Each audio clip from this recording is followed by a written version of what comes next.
On the day I buried my wife, Beatrice, I expected grief to be the only thing trying to kill me. I was wrong. 3 hours after I watched her casket lowered into the cold earth, her billionaire boss called my personal cell phone. He did not offer condolences. He whispered 5 words that made my blood freeze. Get out of the house. I thought he was insane. I thought grief had finally broken my mind. But then he said something else. Do not drink the tea your daughter-in-law just made you. If you want to live to see tomorrow, come to my office. Use the service entrance. When I arrived at Vane Tower 40 minutes later, breathless and shaking, I expected to see a grieving old CEO. Instead, I saw a gun on the mahogany desk and a man tied to a chair in the corner. That man was my own lawyer. Before I continue this story, let me know where you are watching from in the comments below. Hit like and subscribe if you have ever realized that the people you share blood with are the ones you need protection from. My name is Henry. I am 68 years old, and for 40 years I worked as a quality control engineer. My job was to find cracks in structural foundations before buildings collapsed. I was good at it. I could spot a microfracture in steel from 10 yards away, but I missed the rot in my own family until it was too late. The collapse began at the cemetery. The sky over Chicago was a flat, bruised, gray, threatening snow. It was fitting. I stood by the open grave, my hands clasped in front of me, staring at the polished mahogany box that held the only woman I had ever loved. Beatrice, my bee. She was the one who remembered birthdays. She was the one who smoothed over arguments. Without her, I felt like a man standing on a wire without a balancing pole. I waited for my son Brandon to step up beside me. I waited for a hand on my shoulder, a word of comfort, anything. Instead, I heard the sharp rhythmic clicking of heels on the concrete path. Click, click, click. It was a sound of impatience, not mourning. Vanessa, my daughter-in-law, stood 3 feet away from me. She was wearing a black dress, but it was too tight, too short-cut to show off her figure rather than show respect. She was typing furiously on her phone, the light from the screen reflecting in her oversized Gucci sunglasses. I leaned in slightly, needing to feel close to someone, and that is when I heard them. They thought I was deaf, or maybe they just thought I was already dead. A ghost haunting a future they were eager to claim. This is dragging on forever. Vanessa whispered, her voice a sharp hiss. I have a nail appointment at 4. And did you see the plot? It is huge. We could fit 3 of him in there. Shh, Brandon hissed back. But he didn't tell her to stop because it was disrespectful. He checked his watch, a heavy gold Rolex. I knew he couldn't afford. Just let the old man have his moment. We need him pliable for the signing tonight. The signing. The words hung in the cold air like exhaust fumes. I stiffened. My wife's body wasn't even cold, and they were talking about paperwork. I turned my head slowly. Brandon met my eyes and immediately composed his face into a mask of tragic sorrow. He sniffed loudly, wiping a non-existent tear from his cheek. Dad, he said, his voice trembling with a performance worthy of an Oscar. She looks peaceful, doesn't she? We are here for you. Dad, whatever you need. I looked at my son. I saw the expensive suit that was a little too tight around the waist. I saw the shifting eyes that couldn't hold my gaze for more than 2 seconds. I spent my life teaching him integrity. I taught him that a man is only as good as his word. Somewhere between college and meeting Vanessa, he had forgotten everything. Thank you, son, I said. My voice sounded like gravel grinding together. I just want to go home. Home? The words seemed to trigger a spark in Vanessa's eyes. "Yes, Dad, let's go home. We have so many people coming over to pay their respects." I didn't want people. I wanted silence. I wanted to sit in Beatrix's knitting chair and smell her perfume on the throw pillows. But I was a passenger in my own life now. They ushered me into the back seat of Brandon's leased BMW like a piece of fragile luggage. When we pulled into the driveway of the house Beatrix and I had bought 30 years ago, my stomach turned. There were cars everywhere. Strangers were walking across my lawn. The front door was wide open. Music was playing. Not somber classical music. It was some generic pop playlist, low but upbeat. "This isn't a wake," I muttered as I stepped out of the car. "It's a party. It's a celebration of life." "Henry," Vanessa corrected me, linking her arm through mine. Her grip was tight, controlling. "We want to focus on the positive. Beatrice wouldn't want us moping. Beatrice would have hated this. She was a private woman. She loved quiet evenings and strong tea. She hated crowds. But I didn't have the energy to fight. I walked into my own living room and felt like an intruder. People I barely knew were holding wine glasses using coasters Beatrice had hand-painted. A man I think was Vanessa's personal trainer was leaning against the mantelpiece, knocking over a framed photo of our trip to Maine. He didn't even pick it up. I navigated through the crowd, heading for the kitchen to get a glass of water. That was when I saw the bags. 3 large black industrial trash bags sat in the hallway near the stairs. They were bulging. I stopped. My engineer's brain analyzed the shape of the objects inside. The sharp corner of a box. The soft curve of fabric. I reached out and untied the knot on the nearest bag. Inside was Beatrix's winter coat, the blue wool one she wore every Christmas. Underneath it was her collection of vintage cookbooks, the ones with her handwritten notes in the margins. "What is this?" I asked. My voice was low, but it cut through the chatter in the hallway. Vanessa appeared instantly as if she had been tracking my movements. "Oh, Dad, don't worry about that. We are just helping you declutter." Declutter. I pulled the coat out of the bag, clutching it to my chest. It still smelled like lavender and her. "You are throwing away her things. We haven't even read the will yet." Brandon stepped in between us, placing a hand on my shoulder. He squeezed. It wasn't a comforting squeeze. It was a restraint. "Dad."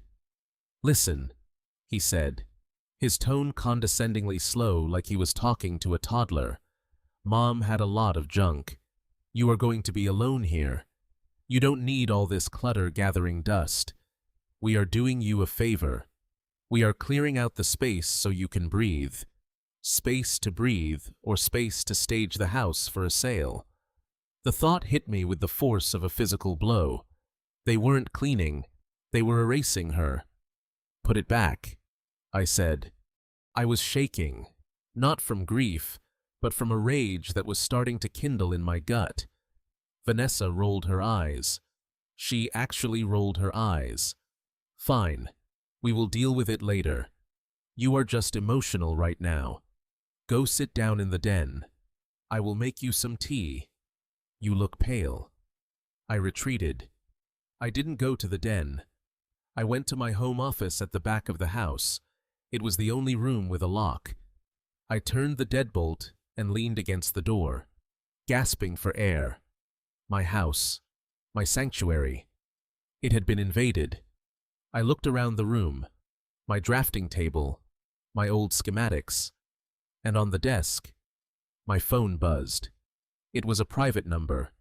I usually didn't answer unknown calls, but something inside me, some instinct honed by years of anticipating structural failures, told me to pick up. "Hello. Henry." The voice was growly authoritative and familiar. It was Richard Vane, Beatrix's boss for 20 years, the CEO of Vane Enterprises, Richard the First slumped into my desk chair. Thank you for the flowers. It has been a hard day. Listen to me very carefully, Henry Richard said. He wasn't using his polite CEO voice. He sounded urgent, intense. Are you alone? Yes. I locked the door. Good. Do not unlock it. And whatever you do, do not drink anything they give you. Not water, not tea, nothing. I frowned, holding the phone tighter. Richard, what are you talking about? I am grieving. I don't have time for riddles. This isn't a riddle. Henry, Richard snapped. Beatrice came to me a week before she died. She gave me a file.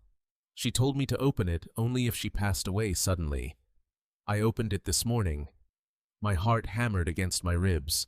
Suddenly, Beatrice died of a heart attack. She had a history of high blood pressure.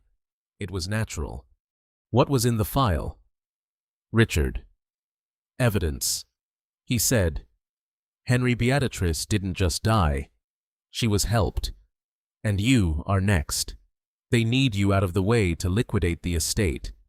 The world tilted on its axis. My son, my own blood.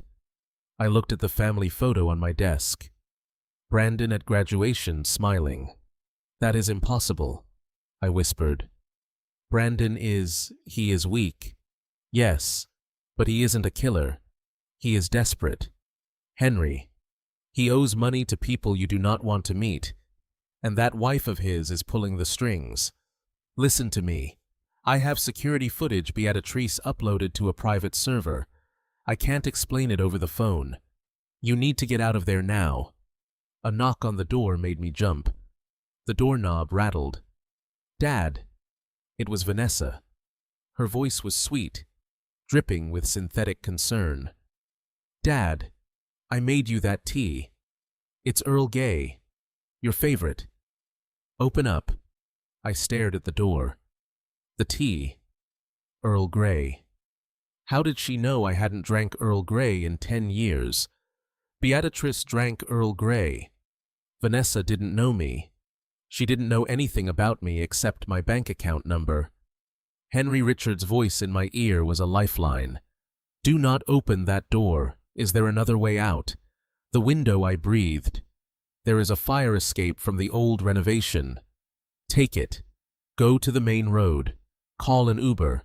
Do not use your own car. They might have tracked it. Come to Vane Tower. Service entrance. B. Code 7734. Do you understand?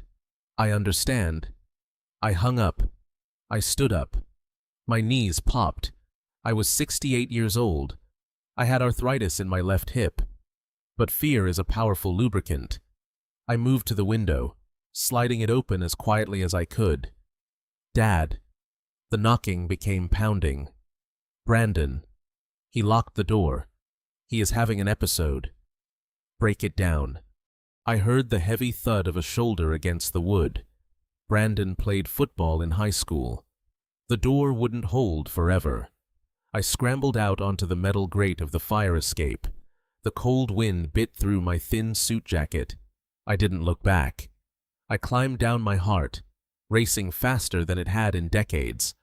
I dropped into the bushes in the backyard, scratching my face on a branch. I ran.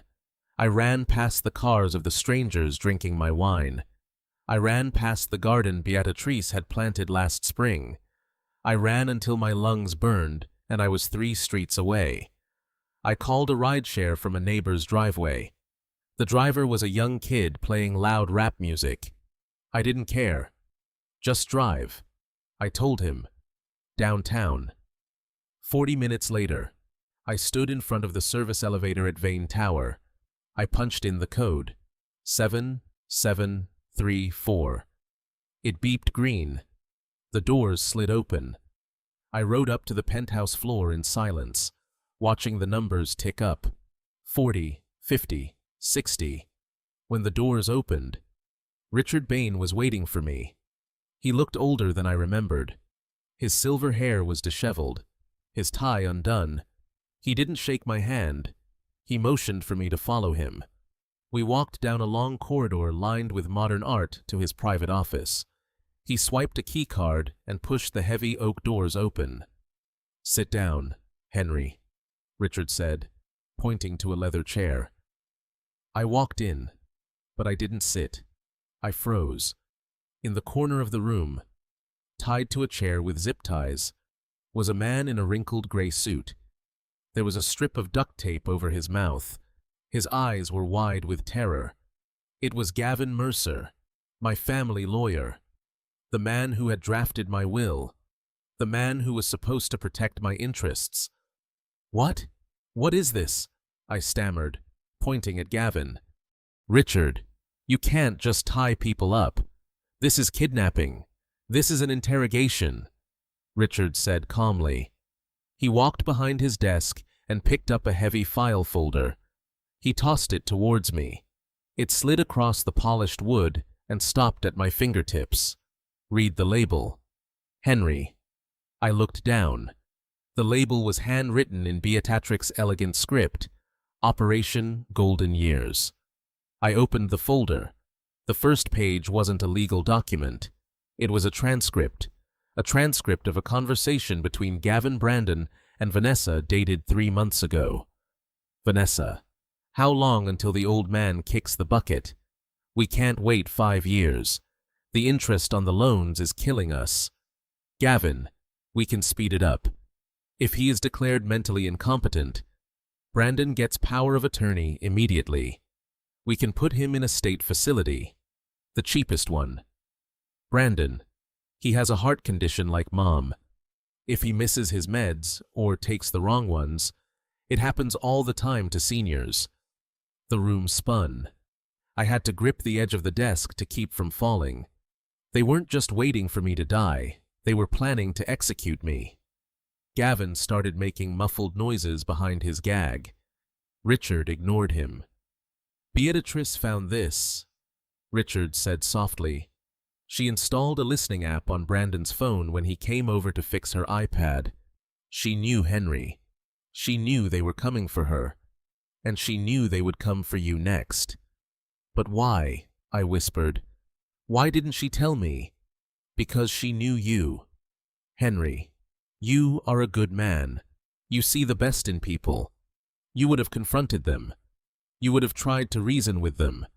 And they would have killed you right then and there.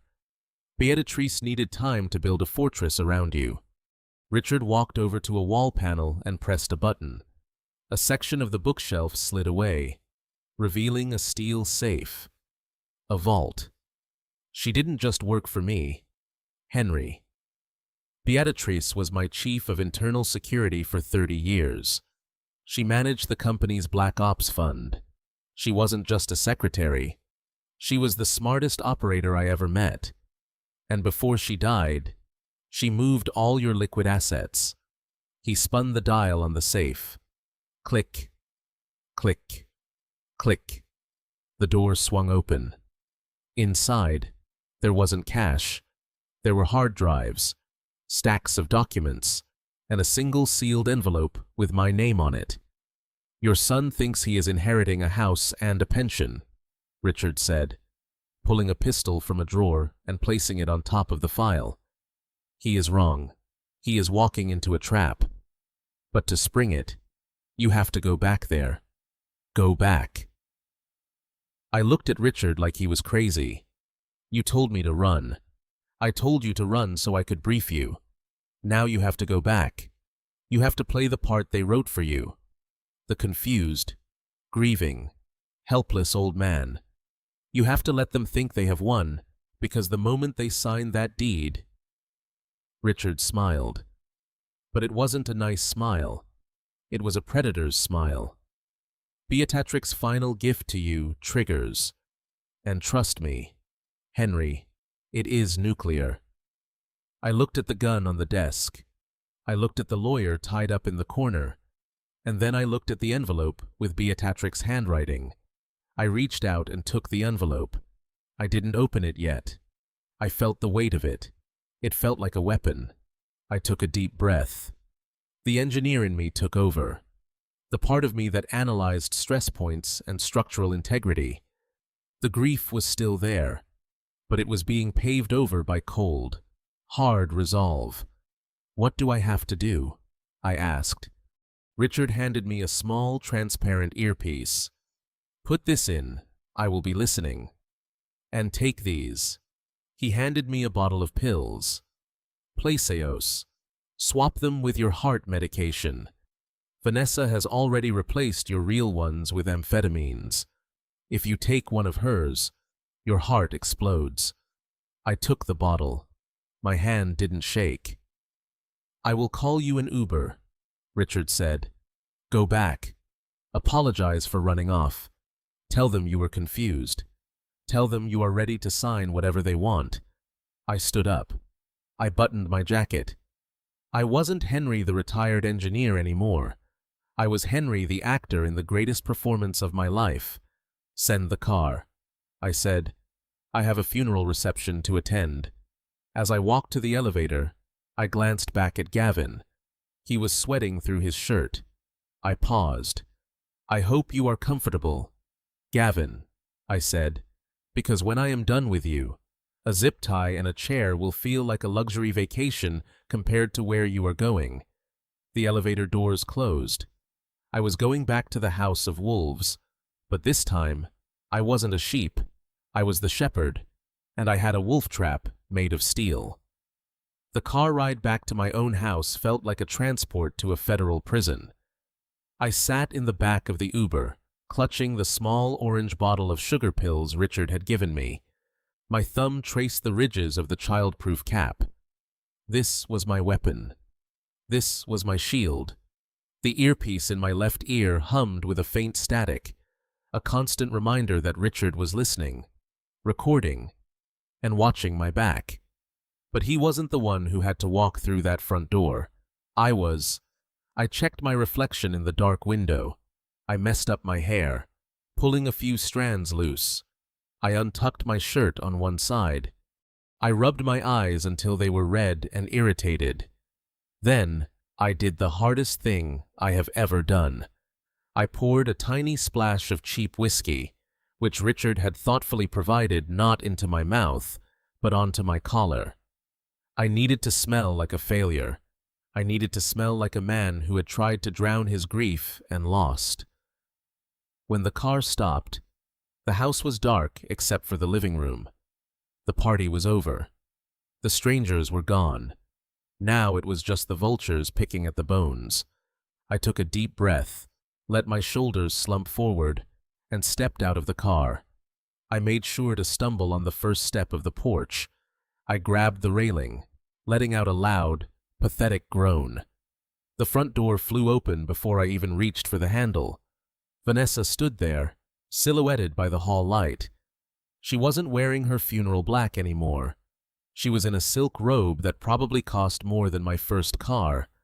Her arms were crossed, her face twisted in a mask of annoyance that she didn't bother to hide. "Where the hell have you been?" she hissed, grabbing my arm and yanking me inside. "We have been calling you for 3 hours. Do you have any idea how embarrassing it was? People were asking where the grieving widower hour went. I had to tell them you were having a mental episode." I let her pull me. I made my legs heavy, uncooperative. I blinked rapidly, trying to focus on a point just past her left ear. I went to see her," I mumbled, slurring my words intentionally. "I just wanted to see B one last time." But the bar didn't have her favorite wine. Brandon appeared from the kitchen. He was holding a tumbler of scotch. My scotch. The 18-year-old single malt I had been saving for my 70-year-old birthday. He looked at me with a mixture of disgust and relief. "He is drunk," Vanessa Brandon said, taking a sip of my whiskey. "Look at him. He smells like a distillery." "Jesus, Dad, Mom is in the ground for 6 hours, and you are already hitting the bottle." I leaned against the wall, sliding down until I hit the floor. I put my head in my hands. It wasn't entirely an act. The exhaustion was real. The betrayal was real. "I am sorry," I whispered, letting my voice crack. I don't know what to do without her. My chest, it hurts." Vanessa scoffed. She stepped over my legs like I was a pile of dirty laundry. "Get him up. Brandon, we can't have him sleeping in the hallway. It ruins the funyu. Besides, we need him lucid for tomorrow. The notary is coming at 9 o'clock. Brandon grabbed me under the armpits. He was strong, stronger than he looked. But he was rough. He hauled me up and dragged me toward the living room. He didn't guide me. He manhandled me. He dropped me onto the leather recliner, the one Beatrice used to sit in to read her mystery novels. The leather groaned under my weight. I need my medicine," I stammered, patting my pockets with trembling hands. "My heart is racing." Vanessa rolled her eyes. She walked to the mantelpiece where a row of pill bottles stood here. She said, tossing a bottle at me. It hit my chest and fell into my lap. "Take it, and then go to sleep. We are tired of babysitting you." I picked up the bottle. It looked exactly like my heart medication. Same label, same doctor's name, but I knew what was inside. Amphetamines, stimulants. If I took these in my condition with my blood pressure already spiking from stress, I would be dead by morning. Cardiac arrest. Natural causes. A grieving husband's heart just gave out. It was the perfect murder. I turned my body slightly away from them, pretending to struggle with the cap. In a sleight of hand that would have made a magician proud, I palmed the toxic bottle and swapped it with the placebo bottle from my jacket pocket. I popped the lid of the safe bottle, shook out 2 sugar pills, and dry swallowed them. "There," I gasped, letting the bottle drop to the floor. I took it. "I will be fine. Just let me rest." "Good," Brandon said. He didn't offer me water. He didn't ask if I needed a blanket. He just turned off the main overhead light, leaving me in the dim glow of a floor lamp. "Go to sleep, old man." I let my head back against the headrest. I closed my eyes, but I didn't sleep. I focused on my breathing. In for 4 seconds, hold for 4, out for 4. I had to mimic the rhythm of deep sleep. I added a small, ragged snore for effect. For a few minutes, there was silence. Then I heard the clink of glass against glass. "Do you think he is out?" Vanessa's voice. Sharp, clear, no longer whispering. "He is out," Brandon replied. "He took a double dose. Plus the booze. He will be lucky if he wakes up at all." "Don't say that," Vanessa snapped. "He has to wake up. He has to sign the deed first. If he dies tonight, the house goes into probate and we have to wait 6 months. We don't have 6 months. Brandon, the loan sharks are already texting me. They want the 50,000 by Friday."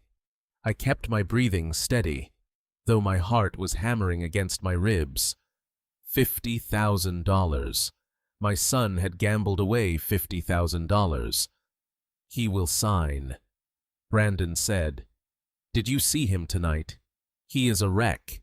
He is pathetic. He can't even wipe his own nose without Mom. I will put the paper in front of him tomorrow. Tell him it is for the insurance, and he will sign it just to make me stop talking." He has always been soft. Soft. That word cut deeper than any knife. I thought of the double shifts I worked to pay for his college. I thought of the times I stayed up all night helping him with his science projects. I wasn't soft. I was a father. But to him, love was just a weakness to be exploited. "I hate this house," Vanessa said. I heard her walking around the room, her heels clicking on the hard wood. "It smells like old people. It smells like mothballs and cheap soap. As soon as the ink is dry, I am calling the contractors. We are gutting everything. That hideous kitchen gone. The garden, I am paving it over. I want a patio with a fire pit. My garden. Beatrice's roses.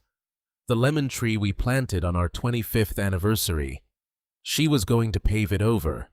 You can do whatever you want. Babe, Brandon said. His voice was getting closer to where I sat. He was standing right over me. I could smell the scotch on his breath. Just get me the money. Once we sell this place, we settle the debt, buy that condo downtown, and put him in the state home. I already looked up the one on 5th Street. It is cheap. They have a bed available next week. The state home on 5th Street. I knew that place. It had been cited twice for elder abuse. It was a warehouse for the forgotten, a place people went to die alone, surrounded by the smell of urine and despair.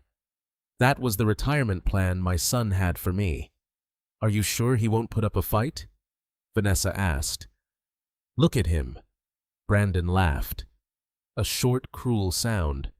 He is drooling. He is done. Ness.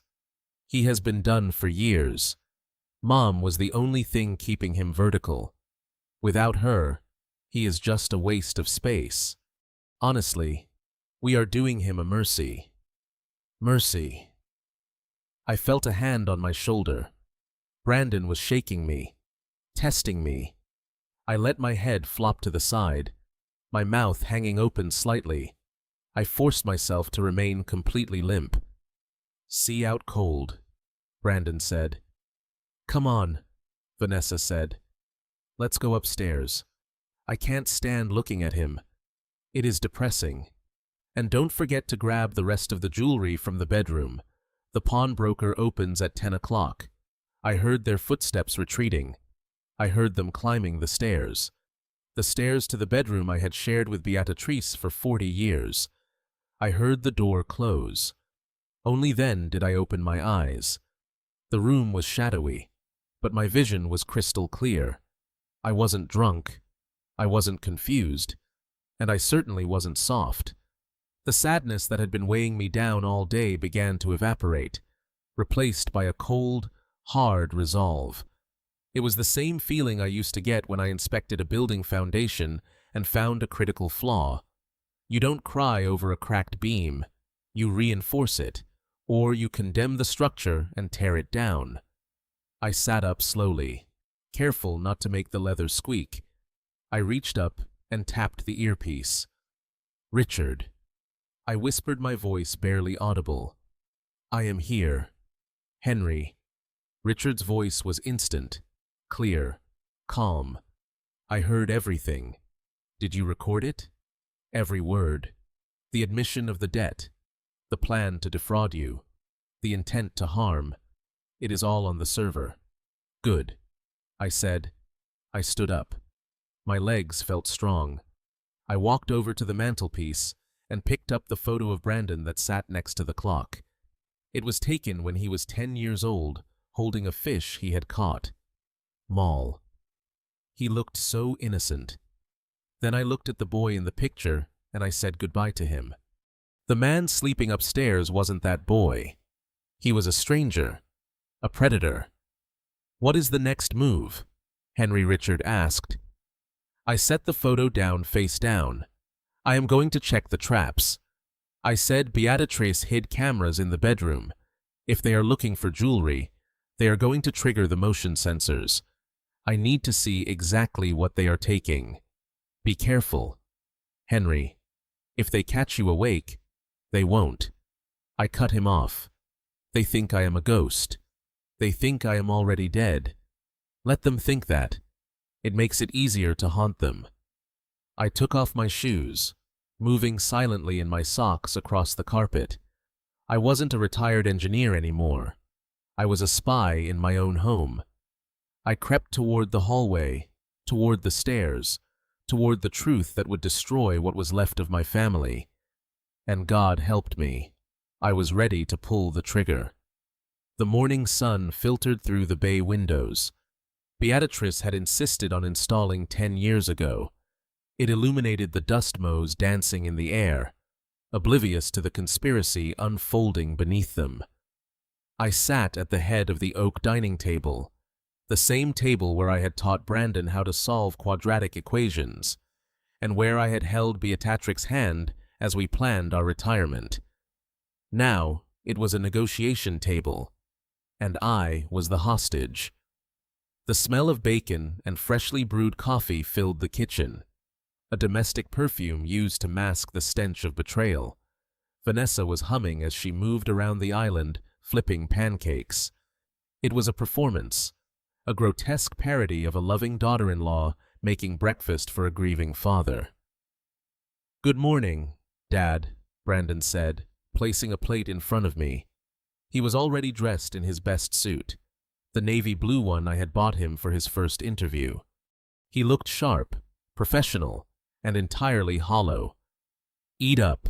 You need your strength. Today is a big day."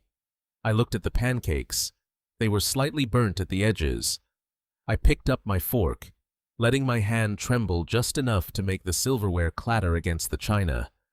I needed them to see the frailty. I needed them to see a broken machine, not a man. "I am not very hungry," I mumbled, pushing a piece of bacon around the plate. I didn't sleep well. The house, it feels so empty without her. "I know." "Dad," Vanessa said, pouring herself a cup of coffee and sitting opposite me. She didn't look at me. She looked at her phone, then at Brandon. "That is actually why we wanted to talk to you. We have been thinking about your future. We don't want you to have to worry about anything." Brandon cleared his throat. He reached into his briefcase, which was sitting on the floor, and pulled out a thick stack of documents. He placed them on the table with a heavy thud. The sound echoed in the silence of the kitchen. "What is that?" I asked, squinting my eyes as if I couldn't focus. "Just some paperwork for Mom's insurance," Brandon said, his voice smooth rehearsed. "And some standard updates for the house title. You know how the city is. They need to update the records now that Mom is gone. It is just a formality to make sure you are protected." Protected. The word hung in the air heavy with irony. He slid the stack toward me along with a heavy, expensive fountain pen. "Just sign where the little yellow sticky notes are," he said, pointing to the bottom of the first page. "We have already reviewed everything with Gavin. It is standard stuff." I reached for the reading glasses I kept in my shirt pocket. I put them on, slowly adjusting the frame on my nose. I looked at the document. The header was folded over, obscured by a paper clip, but I didn't need to see the header. I recognized the layout. I recognized the density of the paragraphs. This wasn't insurance paperwork. This was a quit-claim deed, a legal instrument used to transfer interest in real property. If I signed this, I wasn't updating records. I was signing away my ownership of the house. I was making myself a tenant in my own home, subject to eviction at their whim. My heart hammered against my ribs, but my face remained a mask of confusion. I leaned in close to the paper, my nose almost touching the ink. "The print is so small," I complained, my voice whiny and thin. "Why do they make the print so small? I can't read this." "Brandon, what does this say?" "In paragraph 4, grantor releases all claims." Brandon's jaw tightened. He exchanged a quick, agitated glance with Vanessa. "It just means you are releasing the insurance company from liability." "Dad," he lied. "It is legal jargon. Don't worry about the fine print. That is what we pay Gavin for. Just sign the line. We have a notary coming in 20 minutes to stamp it." I looked at him, my son lying to my face about a legal document. I remembered teaching him the importance of reading every contract before signing. I remembered him sitting at this very table reading his first car loan agreement. I had been so proud of his diligence then. Where had that boy gone? "I don't know," I said, pushing the paper away slightly. "I think I should wait. My eyes are blurry this morning. Maybe I should take this to my optometrist first." Or have Richard look at it. He knows about business. Vanessa slammered her coffee cup down. Coffee sloshed over the rim, staining the white tablecloth. Oh, for God's sake. Henry, she snapped. Her mask of kindness didn't just slip, it shattered. We don't have time for you to drag this around town showing it to your senile friends. Richard Vahane is a busy CEO. He doesn't care about your little house insurance, Vanessa Brandon warned, but she cut him off with a sharp wave of her hand. No. Brandon, we are not doing this. We are not playing games. She turned her cold, predatory eyes on me. Henry, listen to me. You are going to sign these papers today, right now. Do you know why? Because you can't afford this house. The property taxes alone are $20,000 a year. The maintenance, the heating. Do you think your little pension covers that? I shrank back in my chair, feigning fear. I have savings. I stammered. Beatrice and I. We saved.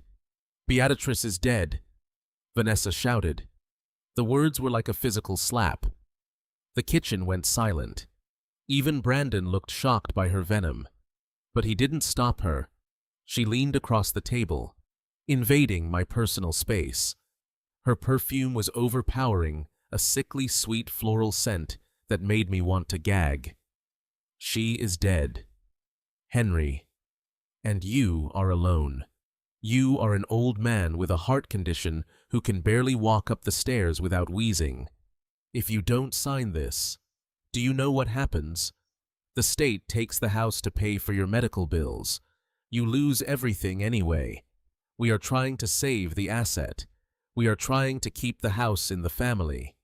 We are trying to help you. She pointed a manicured finger at the signature line. Sign it. I looked at the pen. I looked at the paper. I looked at my son who was staring at his shoes, refusing to meet my eyes. He was a coward. He was letting his wife bully his father out of his own home because he was too weak to pay his own gambling debts. I reached for the pen. My hand shook violently. I wasn't faking the tremor this time. It was rage, pure white-hot rage coursing through my veins. But I had to channel it. I had to turn it into incompetence. Okay, I whispered. Okay. I don't want to lose the house. I will sign. I picked up the pen. I hovered the tip over the paper. Vanessa let out a breath she had been holding. Her shoulders relaxed. She thought she had won. She thought the checkmate was on the board. I moved my other hand to pick up my coffee mug, intending to take a sip to steady my nerves. I watched their eyes. They were glued to the pen. They were mesmerized by the ink tip that was about to give them $1 million asset for free. I chose my moment. I let my wrist spasm. A sharp, jerky movement that looked like a neurological misfire. My hand knocked the full mug of scalding hot coffee. It didn't just tip over. It launched. The dark brown liquid surged across the table like a tidal wave. It washed over the stack of documents. It soaked the quitclaim deed, instantly turning the crisp white paper into a brown, soggy mess. The ink began to bleed immediately. "Oh no!" I cried out, dropping the pen and jumping up, knocking my chair backward. "Oh, I am so clumsy. My hand, it just jumped," Vanessa screamed. It was a high, piercing shriek of pure frustration. She grabbed a napkin and frantically tried to blot the papers, but it was useless. The paper was disintegrating under her fingers. "You idiot!" she yelled, throwing the soda napkin at me. "You stupid, clumsy old man. Do you have any idea what you just did?" That was the original. "We don't have another copy printed." I stood there wringing my hands, looking the picture of remorse. "I am sorry. I am so sorry. I can dry it off. Dry it off," Brandon roared, standing up. His face was red. "Dad, it is a legal document. You can't submit a coffee-stained rag to the county clerk. We have to get Gavin to draft a whole new set.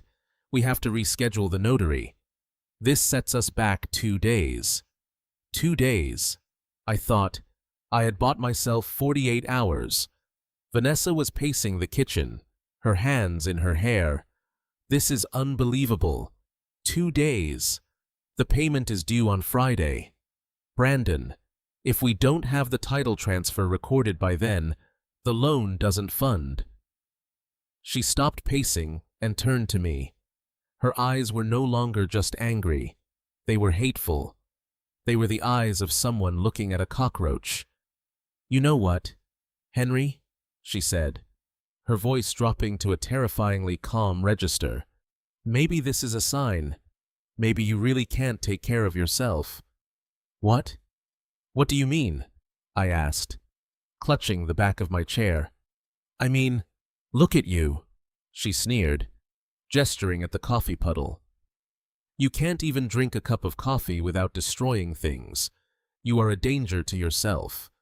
And quite frankly, I don't think you are safe in this house alone. She walked over to the refrigerator and pulled a magnet off the door. It was a flyer for a pizza place. She threw it in the trash and then leaned against the counter, crossing her arms. I have a friend who works at Sunny Meadows, she said. My blood ran cold. Sunny Meadows wasn't a retirement community. It was a state F-fund warehouse for the indigent elderly. It was on the outskirts of the city next to a waste treatment plant. It was famous for 3 things: bed sores, sedation, and a high mortality rate. Vanessa, Brandon started, but his voice was weak. Shut up, Brandon, she snapped. Dad, if you don't sign the new papers the second Brandon brings them home tonight, if you spill coffee or lose your glasses or have another one of your little episodes, I am making the call. I will have you declared incompetent, and I will have you in a shared room at Sunny Meadows by the weekend. You will spend the rest of your life staring at a beige wall, eating pureed peas, and wondering why you didn't just sign the damn house over when you had the chance. She stepped closer until she was inches from my face. Do we understand each other, Henry? I looked into her eyes. I saw the abyss there. There was no love, no empathy, just a calculator where a soul should be. I understand, I whispered, looking down at the floor. Please, not the home. I will sign. Just bring the papers back. I will sign. Good, she said, stepping back. She looked at the mess on the table. Clean this up. Brandon, come on. We have to go to Gavin's office and get a reprint. We are going to be late. They stormed out of the kitchen. I heard the front door slam. I heard the BMW engine roar to life and speed away down the driveway. I stood in the silence of the kitchen. The coffee was dripping off the edge of the table, pooling on the hardwood floor. Drip, drip, drip. I didn't clean it up. Not yet. I walked over to the window and watched their car disappear around the corner. I reached up and adjusted the earpiece. Did you get that? I asked, my voice steady and cold. Loud and clear. Henry Richards' voice replied, The threat of institutionalization, the admission of the loan deadline, it is all recorded. That was the final nail. Henry, we have enough to bury them. Not yet, I said, turning back to look at the soggy mess on the table. They want a signature. I am going to give them one, but it won't be on a deed. I walked over to the trash can where Vanessa had thrown the pizza flyer. I dug it out. Beneath it, buried in the coffee grounds, was the wrapper of the bacon she had cooked. I stared at the trash. I am going to clean this mess up. Richard.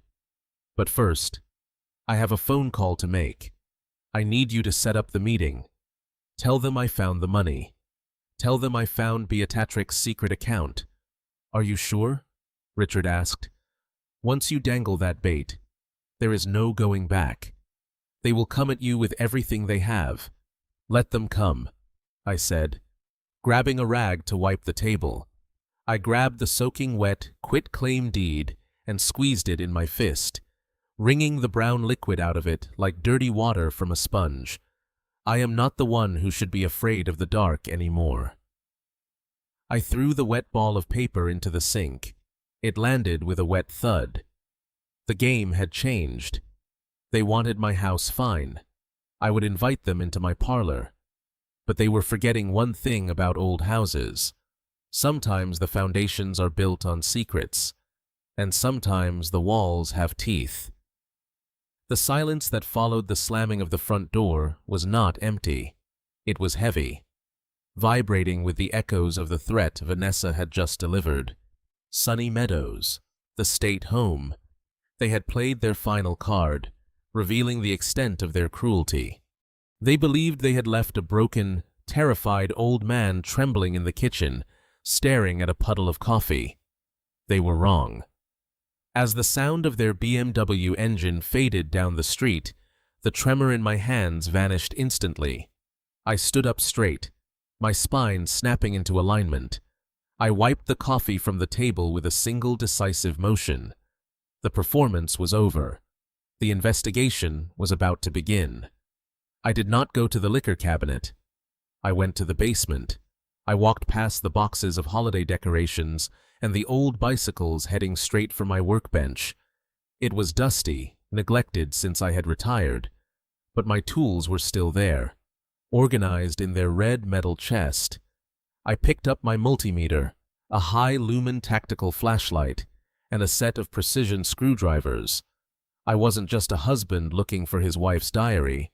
I was a structural engineer looking for a fault line.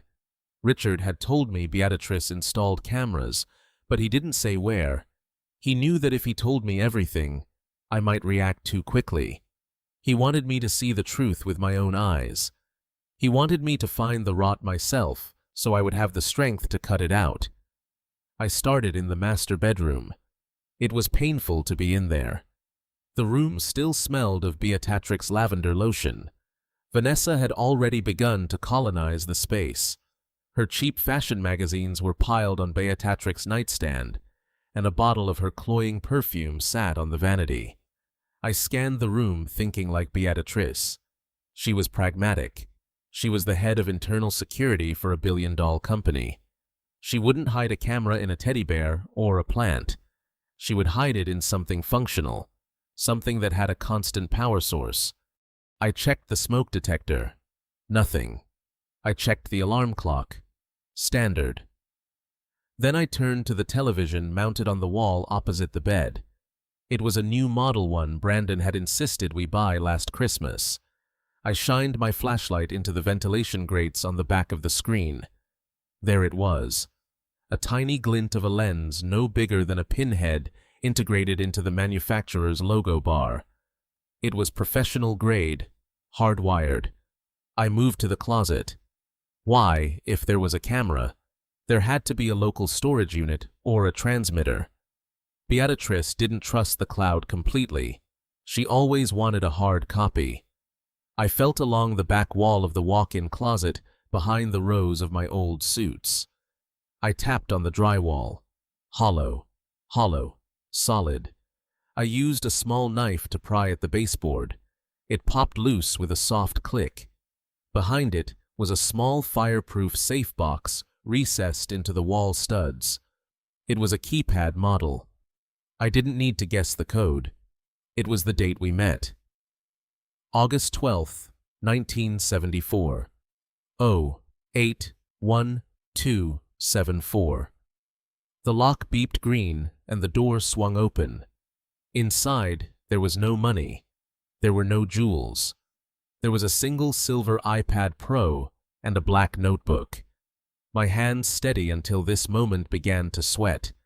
I took the device and the book to the bed.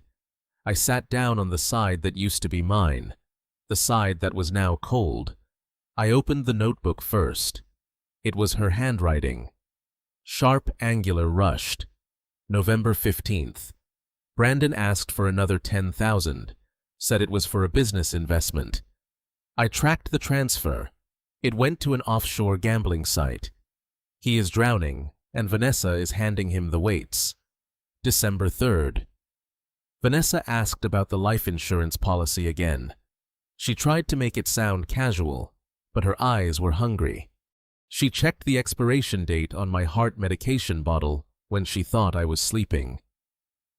December 20th. I am scared. Henry. Not of dying, but of leaving you alone with them. I feel heavy. My chest hurts more often. I went to the doctor and he said my levels were erratic. I am taking the pills, but they don't seem to be working. I think someone is tampering with them. I installed the system today. If something happens, I need proof. I closed the book. A cold dread settled in my stomach. Tampering. It wasn't just negligence, it was active malice. I picked up the iPad. It required a fingerprint or a passcode. I tried the date again. It unlocked. The screen was filled with video files. They were labeled by date and time. I scrolled to the bottom to the last file. The date was 3 days ago, the day Beatrice died. I hesitated. My finger hovered over the play button. Did I really want to see this? Did I want to watch the moment my world ended? But then I heard Vanessa's voice in my head, threatening to put me in a home. I heard Brandon calling me soft. I pressed play. The video was high definition. The audio crisp. It showed our bedroom. Beatrice was lying in bed reading. She looked pale. It was around 2 p.m. I was out at the grocery store. I remembered that day. I had gone to buy ingredients for her favorite soup. On the screen, Beatrice dropped her book. She clutched her chest. She let out a gasp, a wet rattling sound that tore through my heart.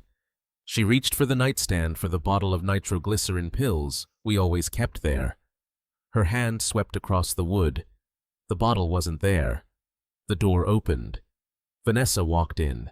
She was wearing her workout clothes, holding a green smoothie. She stopped at the foot of the bed. She watched Beatrice gasping, clutching the sheets. She didn't run to her. She didn't call 911. She took a sip of her smoothie. Help. Beatrice wheezed. Her voice was barely a whisper. Pills. Vanessa walked slowly to the vanity across the room. She picked up the small orange bottle. She shook it. The rattle of the pills echoed in the silent room. Looking for these B? Vanessa asked casually. Beatrice reached out a hand, her face twisting in agony. Please, Vanessa, please. You know, Vanessa said, leaning against the dresser, examining her fingernails. Brandon and I had a long talk last night. We are really tired of waiting. The market is crashing, and we need cash. This house is just sitting here wasting equity, and you are just taking up space. Beatrice tried to sit up, but she collapsed back onto the pillows. Her breathing was becoming shallow, rapid. Vanessa walked over to the bed. For a second, I thought she might have a spark of humanity. I thought she might give her the medicine, but she didn't. She placed the bottle on the high shelf of the bookcase 6 feet off the ground, way out of Beatrix's reach.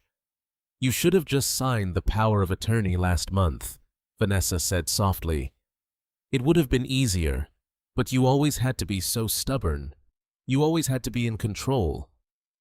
Well, look at you now. Who is in control now? Beatrice's eyes rolled back. Her hand fell limp off the side of the bed. The gasping stopped. There was silence. Vanessa stood there for a full minute, watching, checking. Then she walked over to the nightstand. She picked up the book Beatrice had dropped and placed it neatly on the table. She smoothed the duvet cover. Then she took the pill bottle from the shelf, wiped it with the hem of her shirt to remove her fingerprints, and placed it on the floor just under the nightstand as if it had rolled off. She pulled her phone out. She composed her face. She practiced a look of shock in the mirror. Then she dialed 911. Help it. Is my mother-in-law? I think she is having a heart attack. I just found her. Please hurry. The video ended. The screen went black, reflecting my own face. I sat there for a long time. I didn't scream. I didn't throw the iPad against the wall. The grief that had been drowning me for 3 days suddenly evaporated. It was replaced by something else, something cold and hard and sharp. I had spent 40 years in construction and engineering. I knew that when a building has a structural failure, it is a tragedy. But when a building is brought down by controlled demolition, it is a crime. This wasn't a death. It was a murder. My wife hadn't died of natural causes. She had been executed by a woman who wanted a kitchen renovation and a man who was too cowardly to stop her. Brandon, my son. He wasn't in the room, but he was in the house.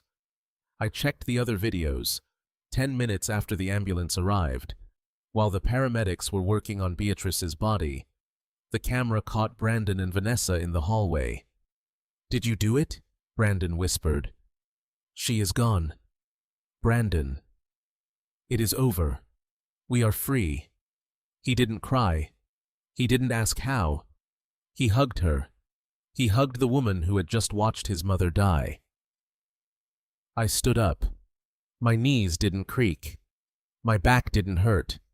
I felt a surge of energy that I hadn't felt in 20 years. It was the adrenaline of the hunt. I walked into the bathroom and splashed cold water on my face. I looked in the mirror. The sad, lonely widower hour was gone.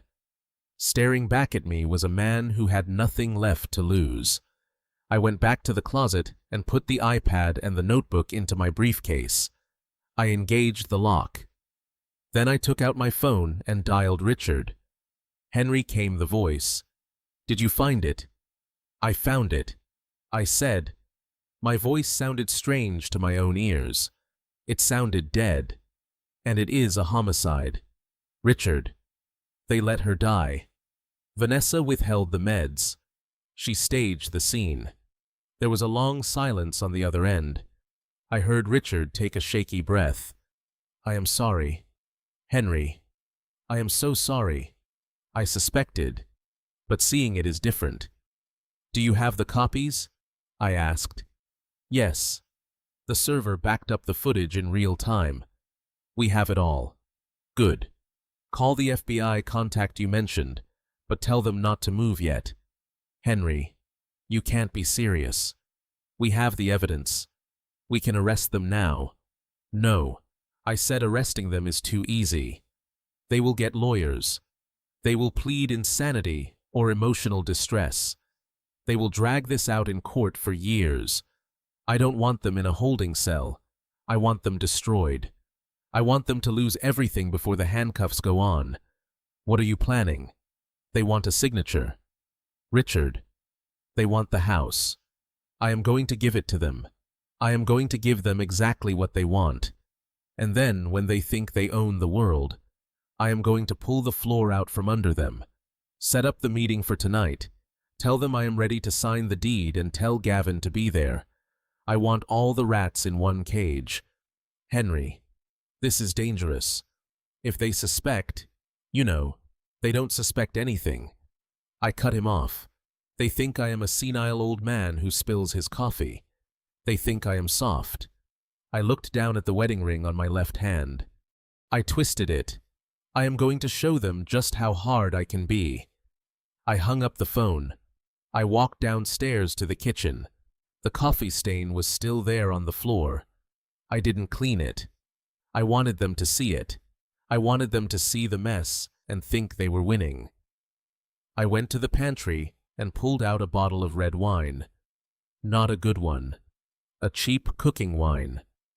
I poured half of it down the sink, then splashed a little on my shirt. I gargled with it, letting the sour taste coat my tongue. I sat down in the living room chair facing the door. I placed the briefcase next to my feet. I rested my head back and waited. The sun began to set. casting long shadows across the room. The house grew dark. I didn't turn on the lights. I sat in the gloom, watching the dust motes settle. I was the spider in the center of the web, and the flies were coming home. I closed my eyes and pictured Beatrix's face. Not the face in the video twisted in pain, but the face I loved.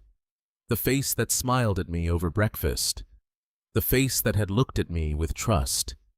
I promise you. B. I whispered into the darkness. They won't keep a single dime.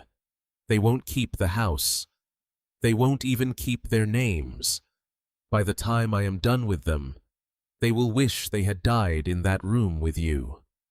Headlights swept across the front window. The sound of the BMW engine purred in the driveway. Car doors slammed. Laughter. They were laughing.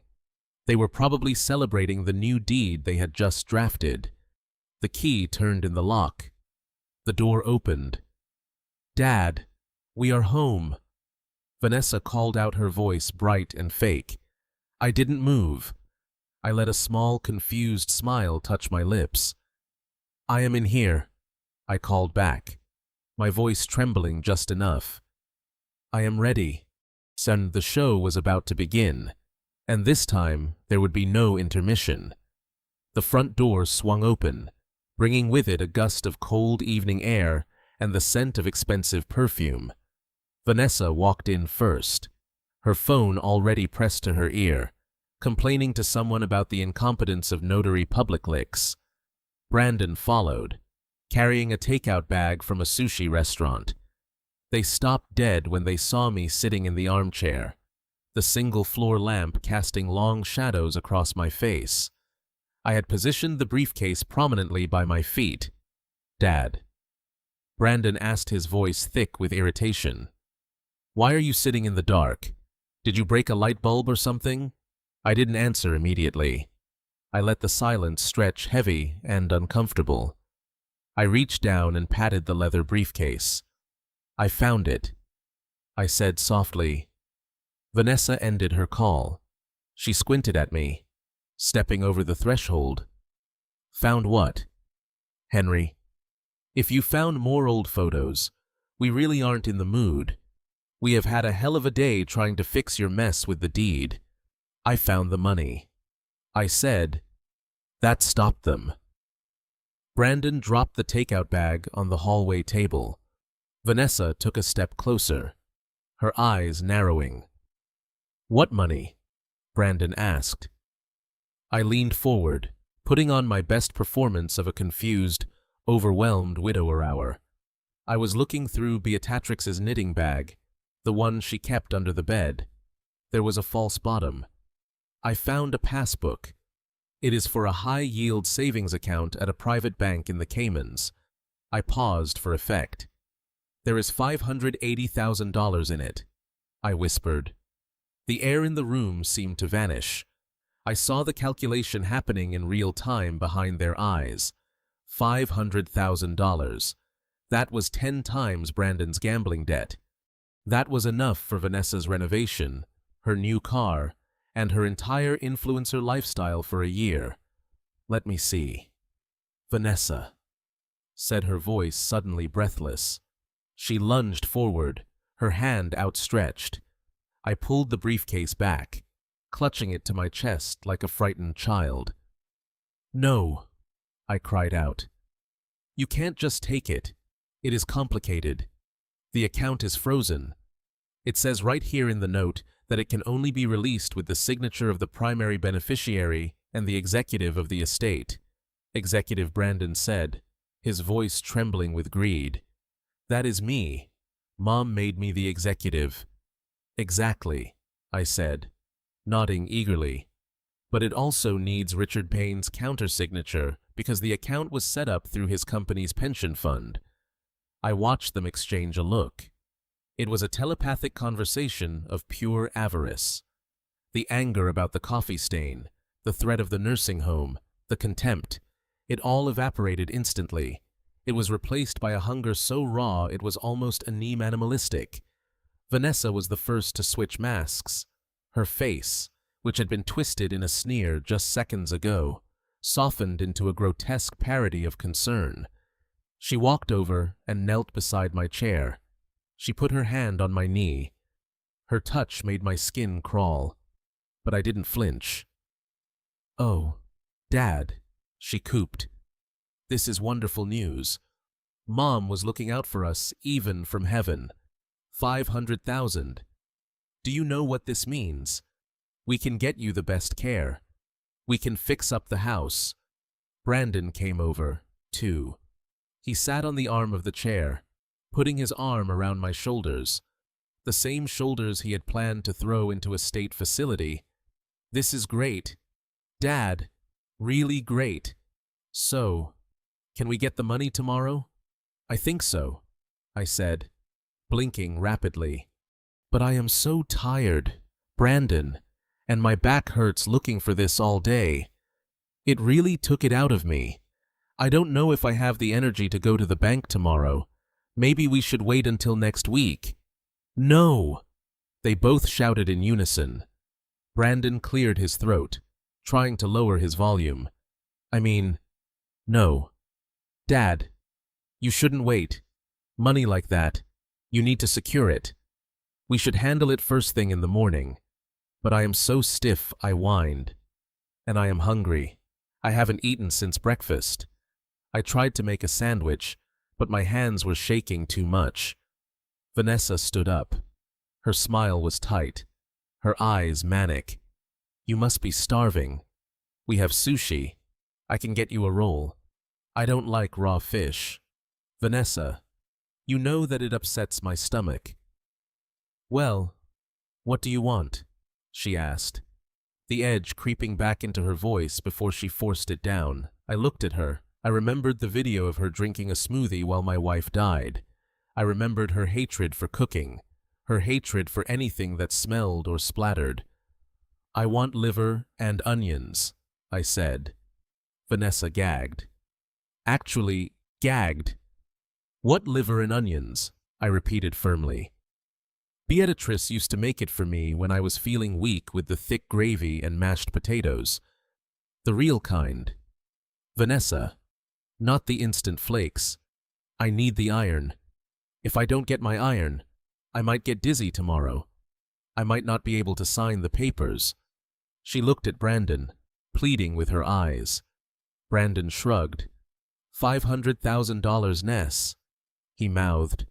"Fine," Vanessa said through gritted teeth. "I will go to the store. I will make your damn liver. Make sure you saute the onions slowly," I called after her as she grabbed her keys until they are caramelized. "It takes about 45 minutes. And when the door slammed behind her, I turned to Brandon. He was looking at his phone, probably checking the prices of sports cars. "Brandon," I said. "Yeah, Dad, my feet, they are killing me. It is the circulation. The doctor said I need to keep the blood moving, or I could get a clot." "A clot?" Brandon looked alarmed. "We can't have you getting a clot before the bank opens." "Exactly." I lifted my left foot and placed it on the ottoman. "Could you rub them for me?" "Just for 20 minutes. Brandon stared at my foot. I was wearing old wool socks.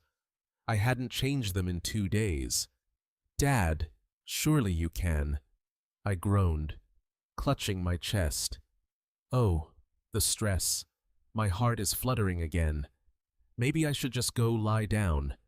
"We can deal with the money next month." Brandon dropped to his knees so fast he almost hit his chin on the coffee table. No, don't get up.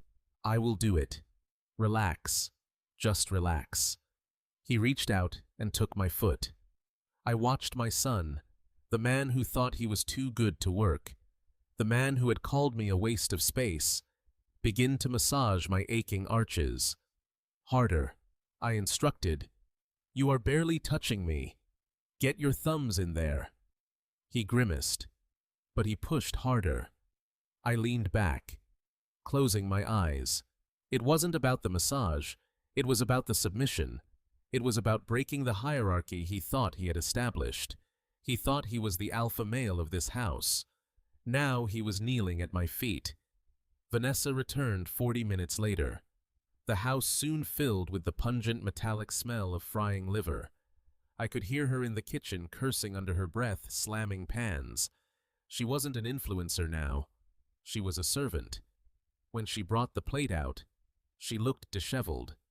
There was grease on her silk blouse. Her hair was frizzy from the steam.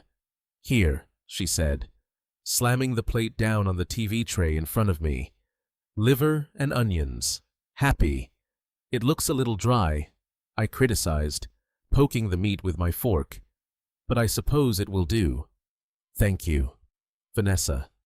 You are a good girl." She looked like she wanted to scream, but she forced a smile that looked more like a retch of pain. "Anything for you, Henry." I ate slowly. Every bite was a victory. I made them watch me eat. I made Brandon fetch me a glass of water, then send it back because it wasn't cold enough. I made Vanessa fluff my pillow. I ran them ragged for 2 hours, playing the demanding invalid, dangling the promise of the fortune like a carrot on a stick. Finally, when I had finished the last bite and wiped my mouth with the napkin Brandon was holding for me, I sat back. That was delicious. I lied. It was rubbery and overcooked. Now, about tomorrow. They both leaned in like dogs waiting for a treat. "I called Richard while you were at the store. Vanessa, he is going to meet us at his office at 10 a.m. He said he has the paperwork ready to unfreeze the assets. He asked that Gavin be there too to handle the legal transfer to Brandon." "Perfect," Brandon said, cracking his knuckles. "I will text Gavin right now. 10 a.m. We will be there." "And Henry?" Vanessa asked, her voice trembling. "The check? Can we get a certified check tomorrow?" I smiled. A genuine smile, because I knew exactly what they were going to get tomorrow. Richard said, "Everything will be settled tomorrow," I assured her. "Every single penny will go exactly where it deserves to go." Vanessa clapped her hands together. "Oh, thank God. Finally. We can finally start living." She didn't know how right she was. They were about to start living a nightmare. "I think I will go to bed now," I said, standing up. "I feel much stronger. Thank you for taking such good care of me. It is nice to know I have family I can count on. We love you, Dad," Brandon said. The lie slipped out of his mouth as easily as the grease from the liver. "I love you, too, son," I said. And I meant it. I loved him enough to stop him. I loved him enough to make sure he couldn't hurt anyone else ever again. I climbed the stairs, listening to them high-five each other in the living room. They were celebrating their lottery win. They were toasting to their cleverness, to their patience, to the stupid old man upstairs who had just handed them the keys to the kingdom. I walked into the bedroom and locked the door. I checked the camera one last time. It was recording. "Sleep well, children," I whispered to the empty room. "Tomorrow, school is in session." The sun had barely risen when the transformation began. The house, which for days had felt like a funeral parlor, suddenly vibrated with a manic energy. I sat in the kitchen, nursing a cup of black coffee, watching my son pace back and forth. He was wearing his best suit, the navy one I had bought him for his first job interview 5 years ago. He kept smoothing the lapels, checking his reflection in the microwave door. Vanessa was upstairs, the sound of her blow-dryer whining like a jet engine. They weren't grieving children preparing for a legal meeting. They were predators preparing for a feast. At 8:15, Brandon's phone rang. He lunged for it, nearly knocking over the sugar bowl. He put it on speakerphone, a habit born of arrogance, assuming he had nothing to hide. "Mr. Caldwell." The voice on the other end was tight, strained. It was Gavin Mercer. I took a slow sip of my coffee to hide the small smile playing on my lips. I knew exactly why Gavin sounded like he was being strangled. He was likely staring at the barrel of Richard's gun or the grim face of an FBI agent while he read the script we had prepared for him.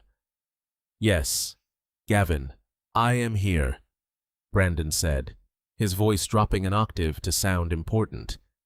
"Is everything set for the transfer?" "Yes," Gavin replied. His pause was a fraction of a second too long, but Brandon was too blinded by greed to notice. "I have spoken with the bank administrators and Mr. Vane. The supplementary cartel regarding the offshore savings has been verified. The funds are available. We just need to execute the final signatures at 10 o'clock. Brandon pumped his fist in the air silently. Verified. The magic word. That is excellent news. "Gavin," Brandon said. "And the amount. Just to be clear for my records, $582,000, Gavin recited. I saw Brandon's knees actually buckle. He grabbed the counter for support. A flush of red crept up his neck. "Understood," he managed to say. "We will be there." He hung up and let out a whoop that shook the light fixtures. Ness, get down here. It is real." Vanessa came thundering down the stairs. She was wearing a white dress that looked more appropriate for a yacht party than a lawyer's office. She had gold earrings the size of saucers. "Is it confirmed?" she shrieked, grabbing Brandon's shoulders. "Verified." Brandon grinned, his eyes wild. 580 grand, baby. It is sitting there waiting for us." They hugged, jumping up and down in the middle of the kitchen where my wife used to bake bread.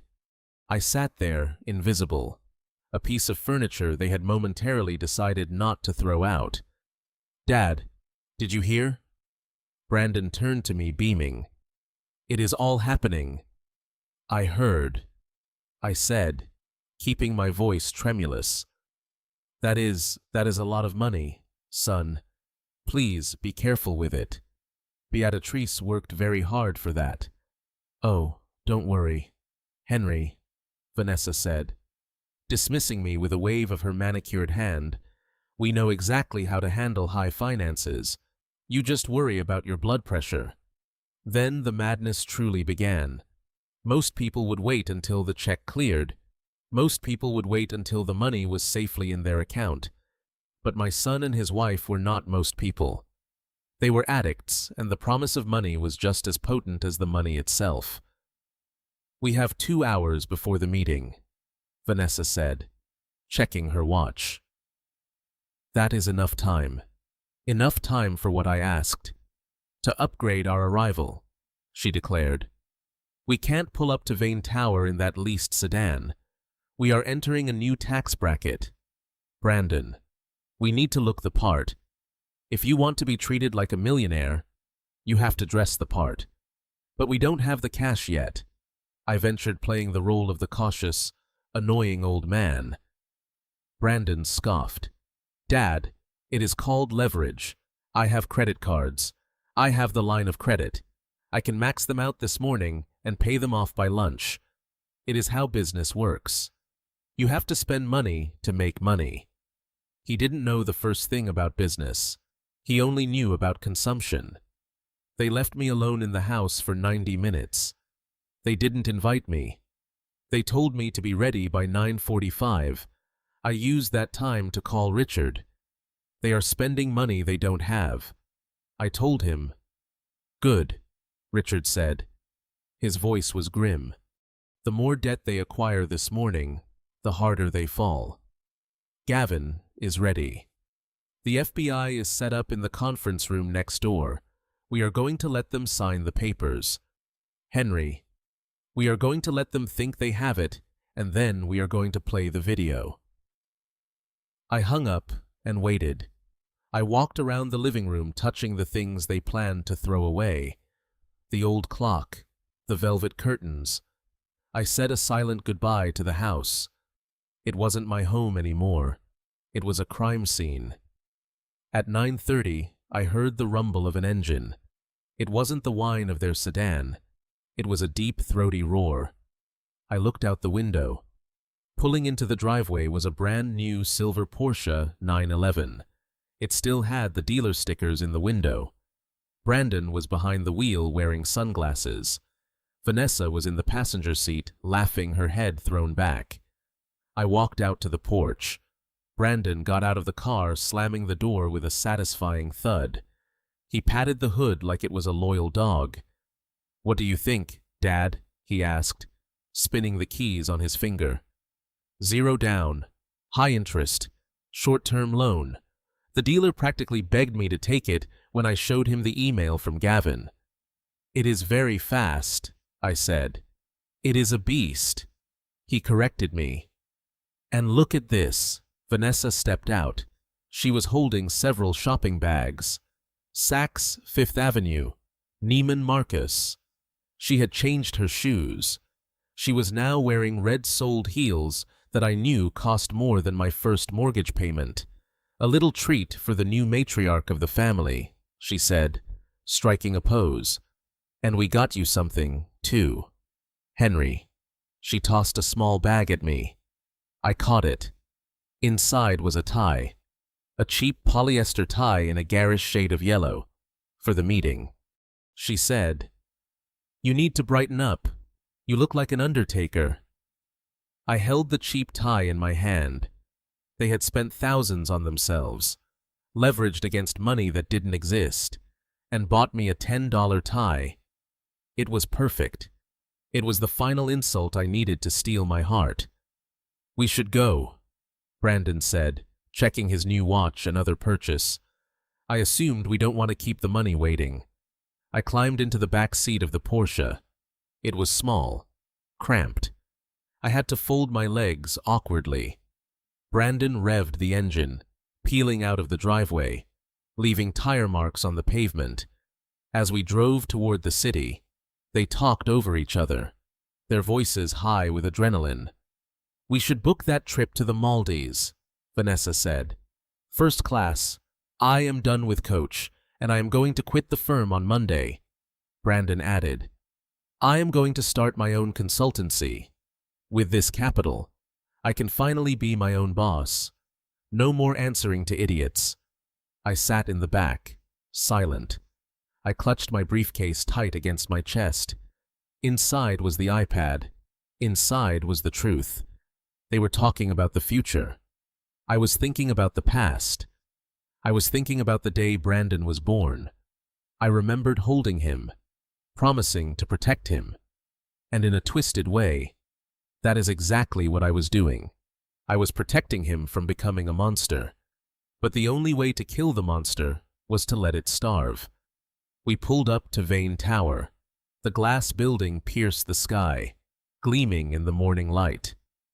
"Here we go," Brandon said, turning off the engine. "The first day of the rest of our lives."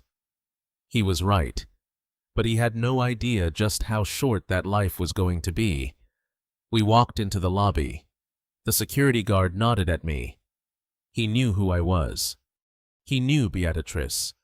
I saw a flicker of sadness in his eyes, but he remained professional. Brandon marched past him like he owned the building. "Penthouse." Brandon told the receptionist, "We are expected." We rode the elevator up. The silence in the metal box was thick. Brandon was tapping his foot. Vanessa was checking her makeup in the mirrored wall. I stood in the corner, the ghost in the machine. When the doors opened, the hallway was quiet. Too quiet, usually. There were phones ringing, assistants bustling. Today, it was empty. "Just down the hall," Brandon said, leading the way. We reached the double doors of the conference room. Brandon reached for the handle. He paused for a second, a moment of hesitation. "You ready, Dad?" he asked. I looked at him.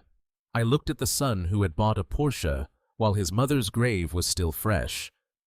I am ready, I said. He pushed the doors open. Gavin was sitting at the head of the long table.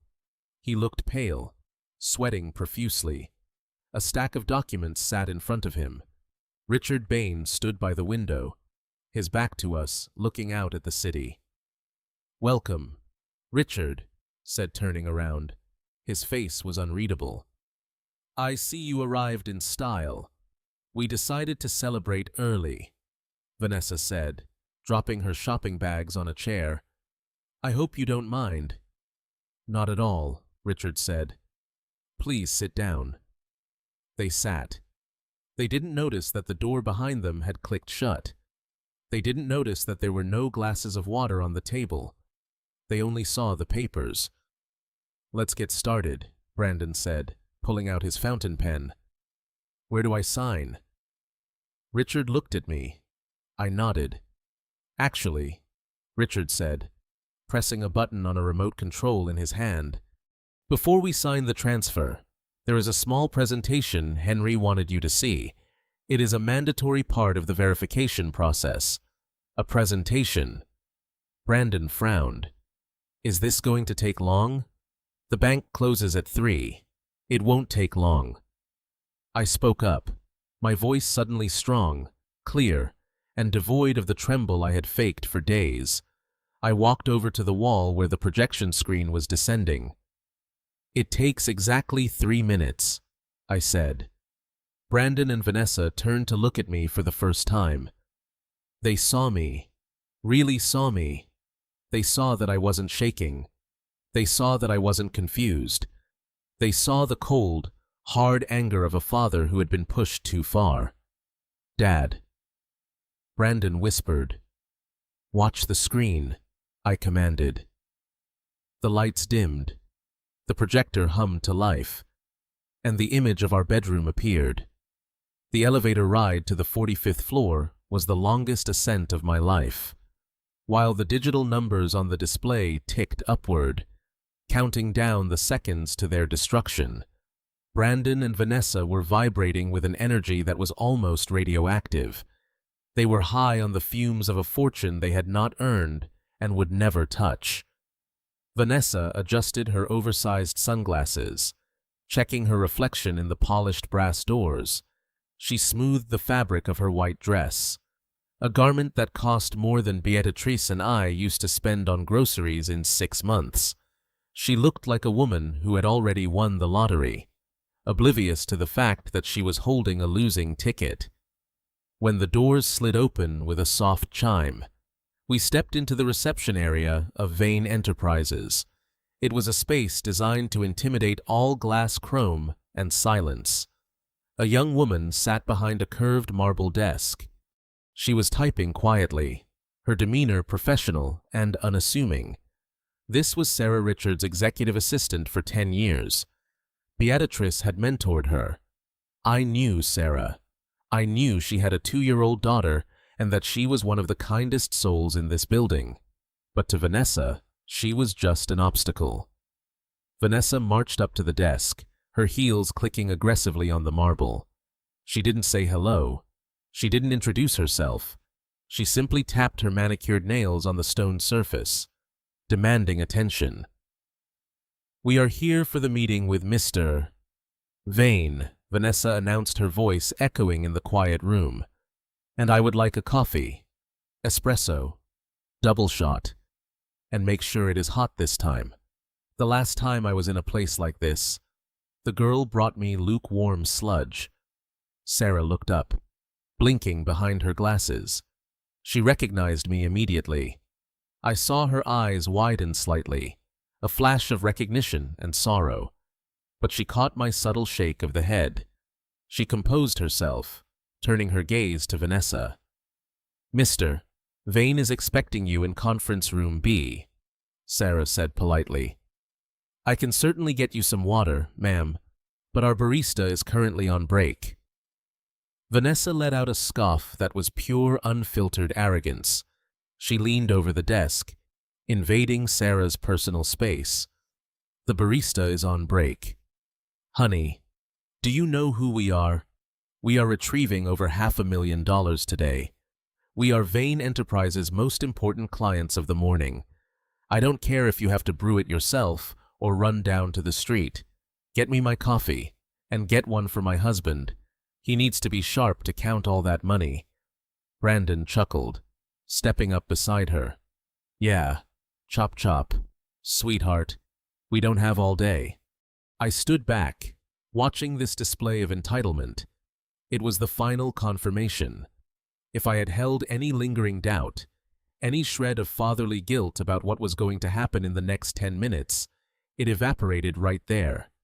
They treated people like furniture. They treated kindness like weakness. They were rot.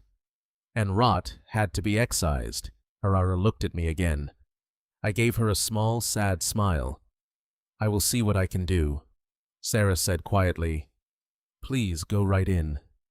Vanessa flipped her hair, turning away without a thank you. "Come on, Henry." She snapped at me. "Try to keep up. Don't drag your feet. We need you to look alive for at least another hour." We walked down the long corridor lined with abstract art. The walls were glass, offering a panoramic view of Chicago. The city looked small from up here, insignificant. That was how they felt about everyone else. Small. We reached the double doors of Conference Room B. They were made of frosted glass, opaque and imposing. Brandon reached out and pushed them open. The room was freezing. That was the first thing I noticed. The air conditioning was cranked down low, chilling the sweat on my skin. In the center of the room was a long table made of dark walnut wood. At the far end sat Gavin Mercer. My lawyer looked like a man who was waiting for the executioner. He was pale, his skin having a gray, clammy sheen. He was sweating despite the cold. He had a stack of files in front of him, but his hands were gripping the edge of the table so tightly his knuckles were white. He didn't look up when we entered. He just stared at the wood grain trembling slightly. Richard Bain was standing by the window, his back to us. He was looking out at the skyline, his posture rigid. "Mr. Vane," Brandon called out, striding into the room with his hand extended. "Good to see you again. Thank you for setting this up so quickly." Richard turned slowly. He didn't take Brandon's hand. He didn't smile. His face was a mask of stone. "Sit down," Richard said. His voice was low, devoid of the warmth he usually showed. Brandon faltered for a second, his hand left hanging in the air. He pulled it back, wiping it on his pants. "Right. Down to business. I like that." They sat on one side of the table. Vanessa threw her shopping bags onto an empty chair, the logos of luxury brands facing outward as if to announce their status. I sat opposite them next to Gavin. I placed my briefcase on the table. "So," Vanessa began, unable to contain herself. "Where is it? Is it a wire transfer or a cashier's check?" "We prefer a wire. Obviously, it is faster." Richard walked over to the head of the table. He pressed a button on the console built into the wood behind us. The heavy glass doors clicked. It was a mechanical final sound, the electronic locks engaging. Brandon turned around, startled. Why did the doors lock? "Security protocol," Richard said smoothly. "When we deal with high-value asset transfers, we seal the room. No interruptions." "Oh," Vanessa said, relaxing instantly. "Very James Bond. I like it. It makes me feel rich already." She turned back to Gavin. "Okay. Gavin, let's see the paperwork. Hand it over." Gavin didn't move. He didn't speak. He just kept staring at the table, a bead of sweat rolling down his temple. Gavin, Brandon asked, leaning forward, "Are you okay? You look like you are going to be sick." "Gavin is fine," I said. My voice cut through the room. It wasn't the voice of the confused old man anymore. It was clear, steady. Brandon and Vanessa both turned to look at me. They frowned, sensing a shift in the atmosphere, but unable to place it. "Dad," Brandon asked, "why do you sound like that?" I reached into my pocket and pulled out the earpiece Richard had given me. I placed it on the table. Then, I pulled out the bottle of placebo pills and set it next to the earpiece. "Sound like what Brandon?" I asked, meeting his gaze like a man who knows exactly what you did. Vanessa laughed, but it was a nervous, brittle sound. "What are you talking about?" "Henry, stop being weird. Gavin, give us the papers. We have a lunch reservation at noon." "There are no papers," Gavin whispered. His voice was so quiet it was barely audible. "What?" Vanessa snapped. "Speak up. There is no money," Gavin said louder, finally looking up. His eyes were red, terrified. "There is no offshore account. There is no $500,000. It was a lie." The room went dead silent. You could hear the hum of the ventilation system. A lie. Brandon stood up his chair, scraping loudly against the floor. "What kind of sick joke is this? We bought a car. We spent $20,000 this morning. What do you mean there is no money?" "Sit down. Brandon," Richard commanded. His voice boomed across the room. "Who do you think you are talking to?" Vanessa screamed, standing up to join her husband.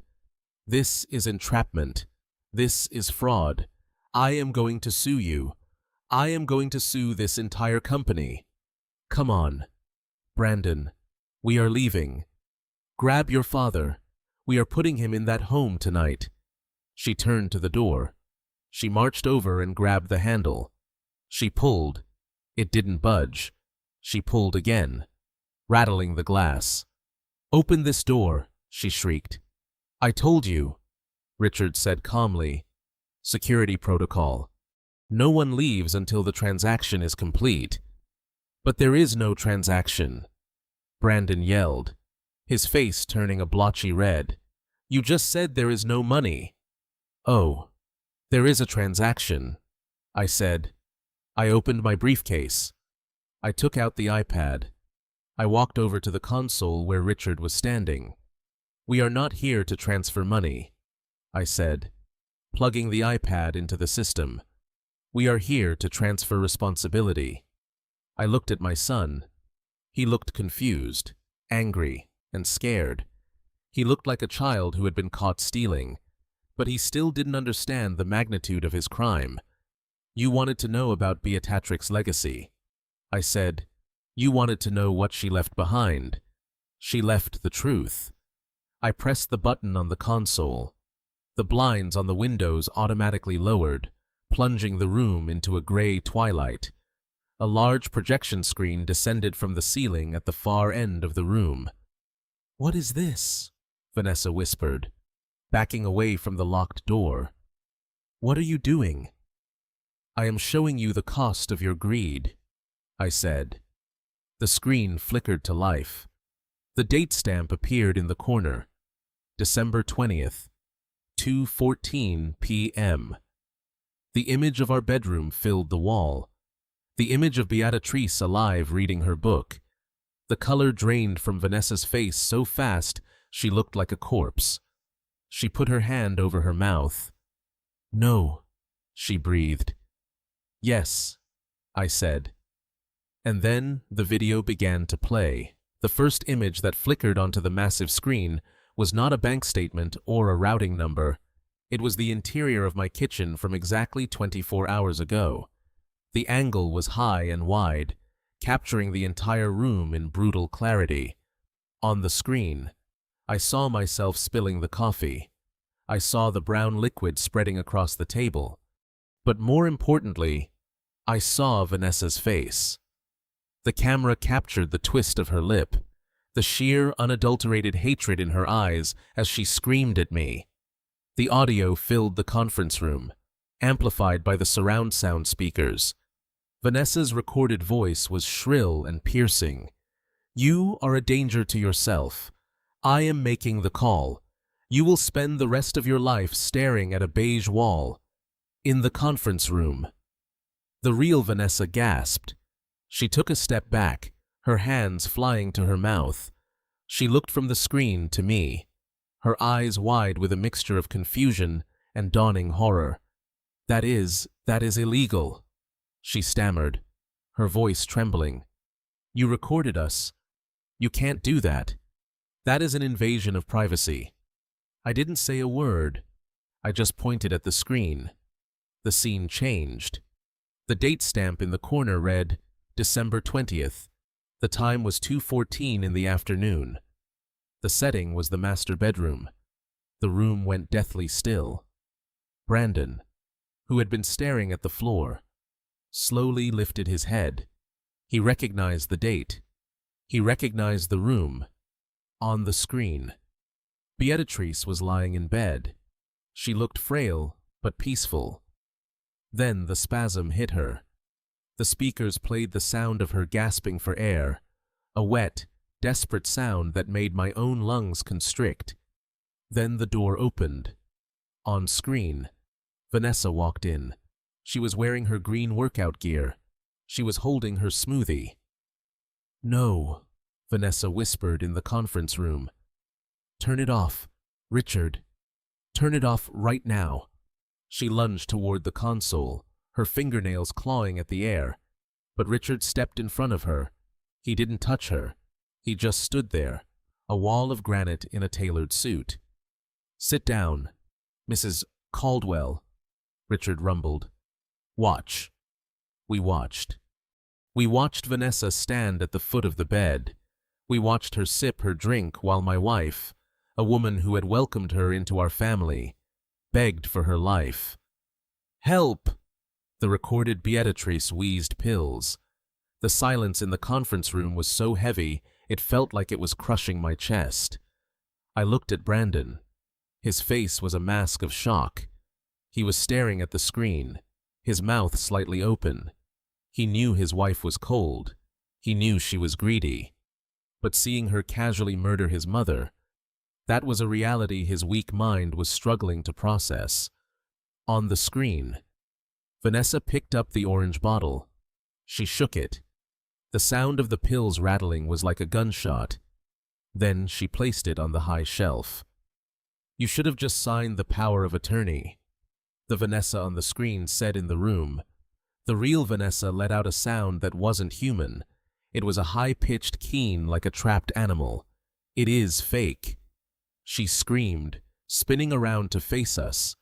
Her face was blotchy, her eyes wild. It is AI. You generated this. You are trying to frame me. I never did that. I tried to help her. I stood up slowly. I walked over to where she was standing, trembling and lying. You wiped the bottle. Vanessa, I said softly. My voice was calm, which seemed to terrify her more than if I had screamed. You wiped your fingerprints off with your shirt. Do you want me to fast forward to that part? Or maybe the part where you practiced your surprised face in the mirror before calling 911? She backed away from me until she hit the locked glass doors. She was shaking her head violently, tears of panic streaming down her face. Brandon, she shrieked. Do something. He is lying. Tell them he is lying. Brandon didn't move. He couldn't take his eyes off the screen where the image of his dead mother was frozen in her final moment of agony. You killed her, Brandon whispered. Vanessa froze. She looked at her husband. We did this for us, she hissed, her voice dropping to a venomous whisper. You said you wanted the money. Brandon, you said you wished she would just go. You said it. I didn't say kill her, Brandon roared, finally standing up. He knocked his chair over. I said I needed money. I didn't say watch her die. You knew, she screamed back, pointing a shaking finger at him. You knew I was going over there. You knew I hated her. Don't you dare play the innocent victim now.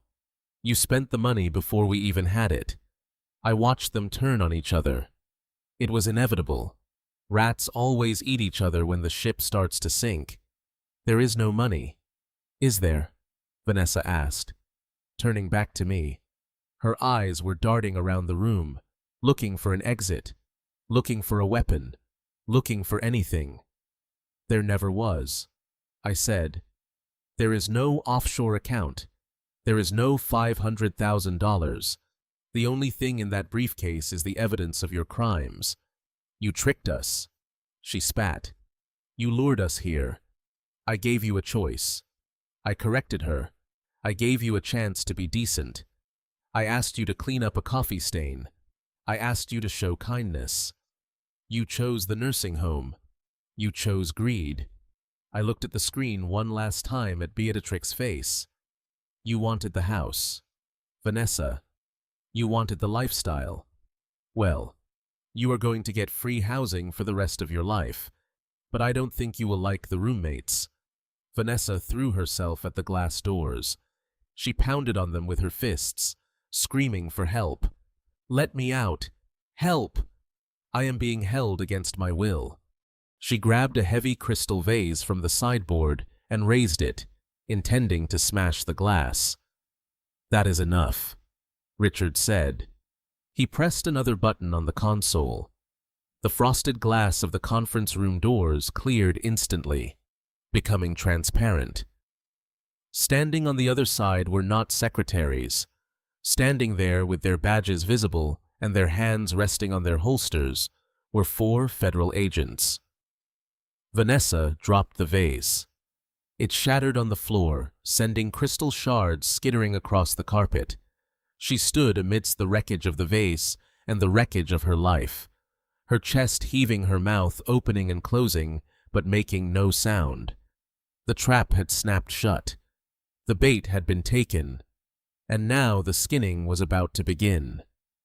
The sound of the crystal vase shattering on the floor was the last noise Vanessa made before the silence of the law took over. The glass wall that had separated our private family tragedy from the outside world had vanished, leaving my son and his wife exposed like specimens in a laboratory. Standing on the other side were 4 individuals wearing FBI windbreakers. They did not look like the friendly neighborhood police officers. They looked like the end of the line. The lead agent, a tall man with a face carved from granite, stepped through the open doorway. He didn't shout. He didn't run. He walked with the terrifying calmness of a man who knows there is no escape. The room seemed to shrink.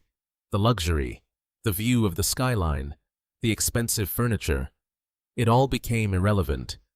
The only thing that mattered now was the metal badge on his belt and the warrants in his hand. Federal agents, he announced. His voice was flat, devoid of emotion. Nobody move. Keep your hands where we can see them. Vanessa was the first to break. She didn't freeze. She unraveled. She scrambled backward, her high heels slipping on the shards of the vase she had just broken. She looked at Richard, then at me, her eyes bulging with a manic desperation. "This is a mistake," she shrieked, pointing a shaking finger at me. "He is senile. He doctored those videos. You can't come in here without a warrant. I know my rights. I have 1 million followers. You can't touch me." The agent didn't even blink. He signaled to the female agent behind him. She moved with efficient speed, closing the distance to Vanessa in 2 strides. She spun Vanessa around, grabbing her wrist with a practiced grip. Vanessa Caldwell, the lead agent, read from a paper in his hand. "You are under arrest." "For what?" Vanessa screamed, thrashing, as the cold steel of the handcuffs clicked around her wrists. "I didn't do anything. I am a victim here." The agent looked at her, and then he began to read the list. It wasn't just a list of crimes. It was a eulogy for her life. "You are being charged with conspiracy to commit wire fraud. You are being charged with attempted grand larceny involving the assets of Henry Caldwell. You are being charged with violation of the Federal Elder Justice Act for the attempted coerced institutionalization of a senior citizen. Vanessa was sobbing now, great heaving gasps of air. But I didn't buy the dress, she wailed. I didn't sign the loans. That was Brandon. The agent wasn't finished. He took a step closer to her. And based on video evidence secured this morning, you are being charged with negligent homicide and depraved heart murder in the second degree regarding the death of Beatrix Caldwell. The words hung in the air like smoke. Murder. It wasn't just neglect anymore. It was official. It was federal. Brandon, who had been paralyzed in his chair, suddenly lunged forward. He didn't lunge at the agents. He lunged at me. He fell to his knees, crawling across the carpet, ignoring the agents who were moving to intercept him. "Dad!" he cried out, tears streaming down his face. "Dad, please, you have to tell them. I didn't know. I swear to God. Dad, I didn't know she withheld the pills. I just wanted the money. I didn't want Mom to die." I looked down at my son. He was clutching the leg of my trousers, the expensive fabric bunching in his fist. He looked pathetic. He looked like the little boy who used to hide behind my legs when it stormed. But that little boy was gone. This was a man who had stood by and let his wife call his father a waste of space. "Get up, Brandon," I said. My voice was quiet, but it cut through his sobbing. "Dad, tell them I am innocent." "You are not innocent, son," I said, looking him in the eye. "You are just as guilty. You watched her die on the replay, and you worried about yourself. You drove a car bought with stolen credit to a meeting to steal my house. You are not a victim. You are an accomplice." Two agents hauled Brandon to his feet. He didn't fight them. He went limp, his body sagging as the reality of his future crashed down on him. The Porsche, the consulting firm, the Maldives. It all dissolved, replaced by a 6x8 concrete cell. "And Mr. Mercer," the lead agent said. Turning his attention to Gavin, Gavin was still sitting at the table. He hadn't moved. He had placed his hands flat on the wood, palms down. He knew the game was over. He was a lawyer. He knew exactly how much jail time was in this room. "I will cooperate," Gavin whispered, his voice trembling. "I have files.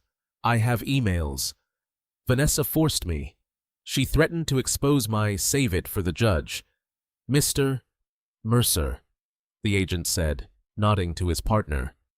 They cuffed Gavin. The three of them, the unholy trinity that had tried to dismantle my life, were now lined up against the wall. Vanessa was still screaming about her followers.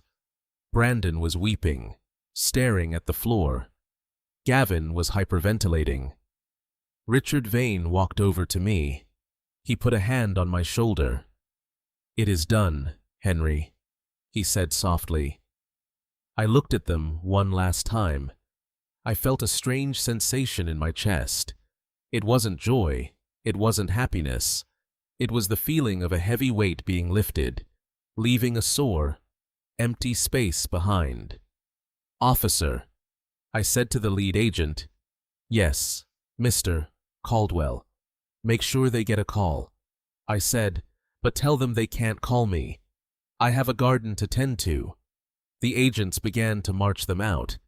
As they passed me, Vanessa lunged one last time, spitting in my direction. "You are going to hell. Henry," she screamed. "You are going to die alone." I wiped a speck of spittle from my lapel. I watched the elevator doors close on her twisted, hateful face. "I might die alone, Vanessa," I whispered to the empty room. "But I will sleep with a clean conscience. And tonight, for the first time in a week, I will sleep in my own house, in my own bed, without wondering if the person next to me is counting the minutes until I stop breathing." The room was quiet again.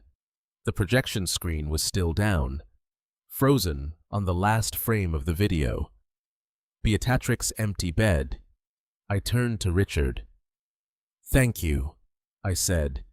"Don't thank me," Richard replied, picking up the remote and turning off the screen.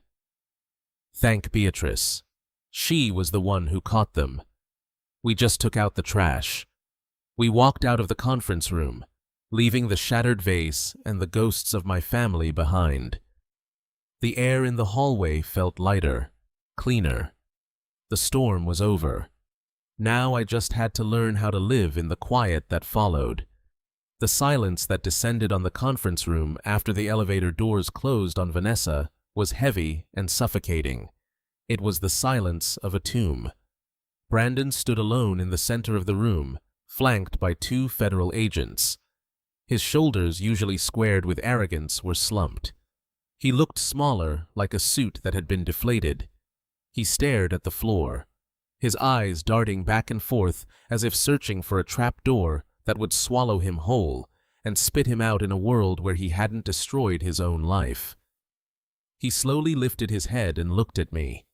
His eyes were red-rimmed with tears that I knew were not for his mother or for me, but for himself.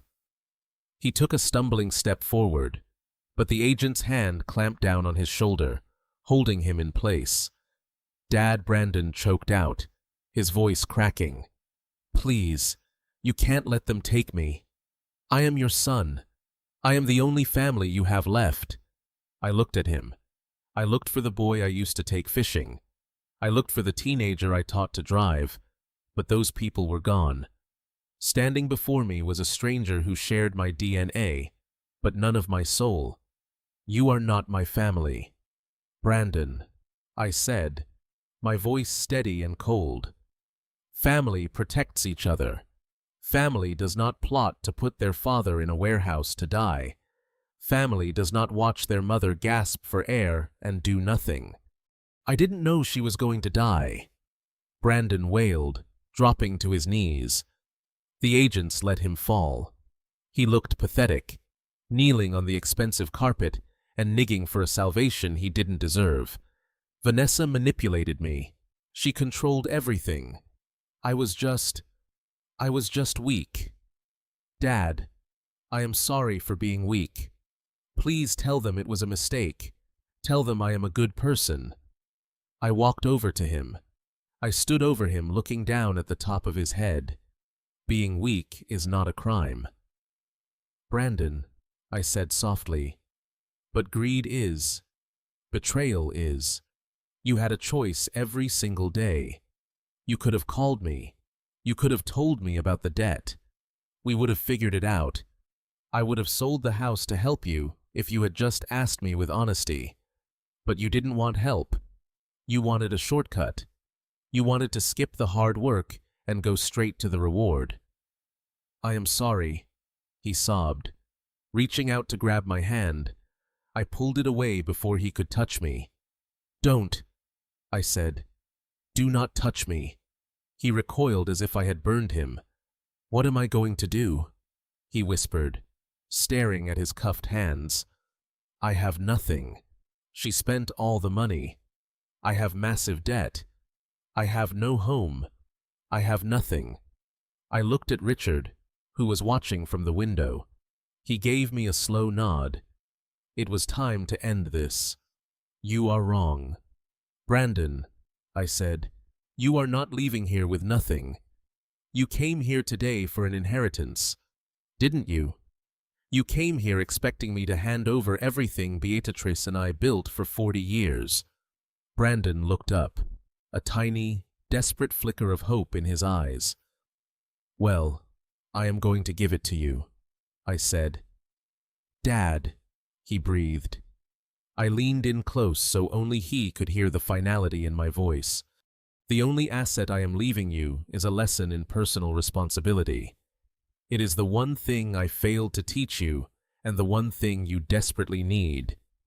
It is a harsh lesson, and the tuition is expensive. You are going to pay for it with your freedom." The hope in his eyes died, replaced by a cold, gray horror. "Good luck in prison, son," I said, standing up and turning my back on him. Study hard. You have a long time to learn. Dad. No. Dad. Please. His screams followed me as I walked toward the door. Take him away, the agent ordered. I heard the scuffle of feet, the sound of a struggle, and then the heavy thud of the service elevator opening. I didn't look back. I walked out of the conference room and into the hallway. I felt a tear roll down my cheek, but I didn't wipe it away. I let it fall. It was the last tear I would ever shed for Brandon Caldwell. He was gone, and I was finally free. The week after the arrest was the quietest week of my life. The house that Brandon and Vanessa had been so desperate to steal was finally legally mine. But as I walked through the empty hallways, listening to the floorboards creak under my feet, I realized something important. A house is just wood and brick. A home is made of people. And without Beatrice, and with the memory of my son's betrayal stained into the very walls, this place was no longer a home. It was a mausoleum. I didn't waste time. I didn't spend months agonizing over the decision. I called a real estate agent on Monday morning. She was a nice woman, professional, the kind of person who drives a practical sedan and answers her phone on the first ring. When she walked in, she started talking about staging the furniture and waiting for the spring market to maximize the value. She talked about curb appeal and bidding wars. I stopped her in the middle of the living room. I told her I didn't care about the market. I didn't care about the highest bid. I wanted it gone. I wanted to hand over the keys and never look back. I told her to list it for a price that would make it sell in 24 hours. She looked at me like I was crazy.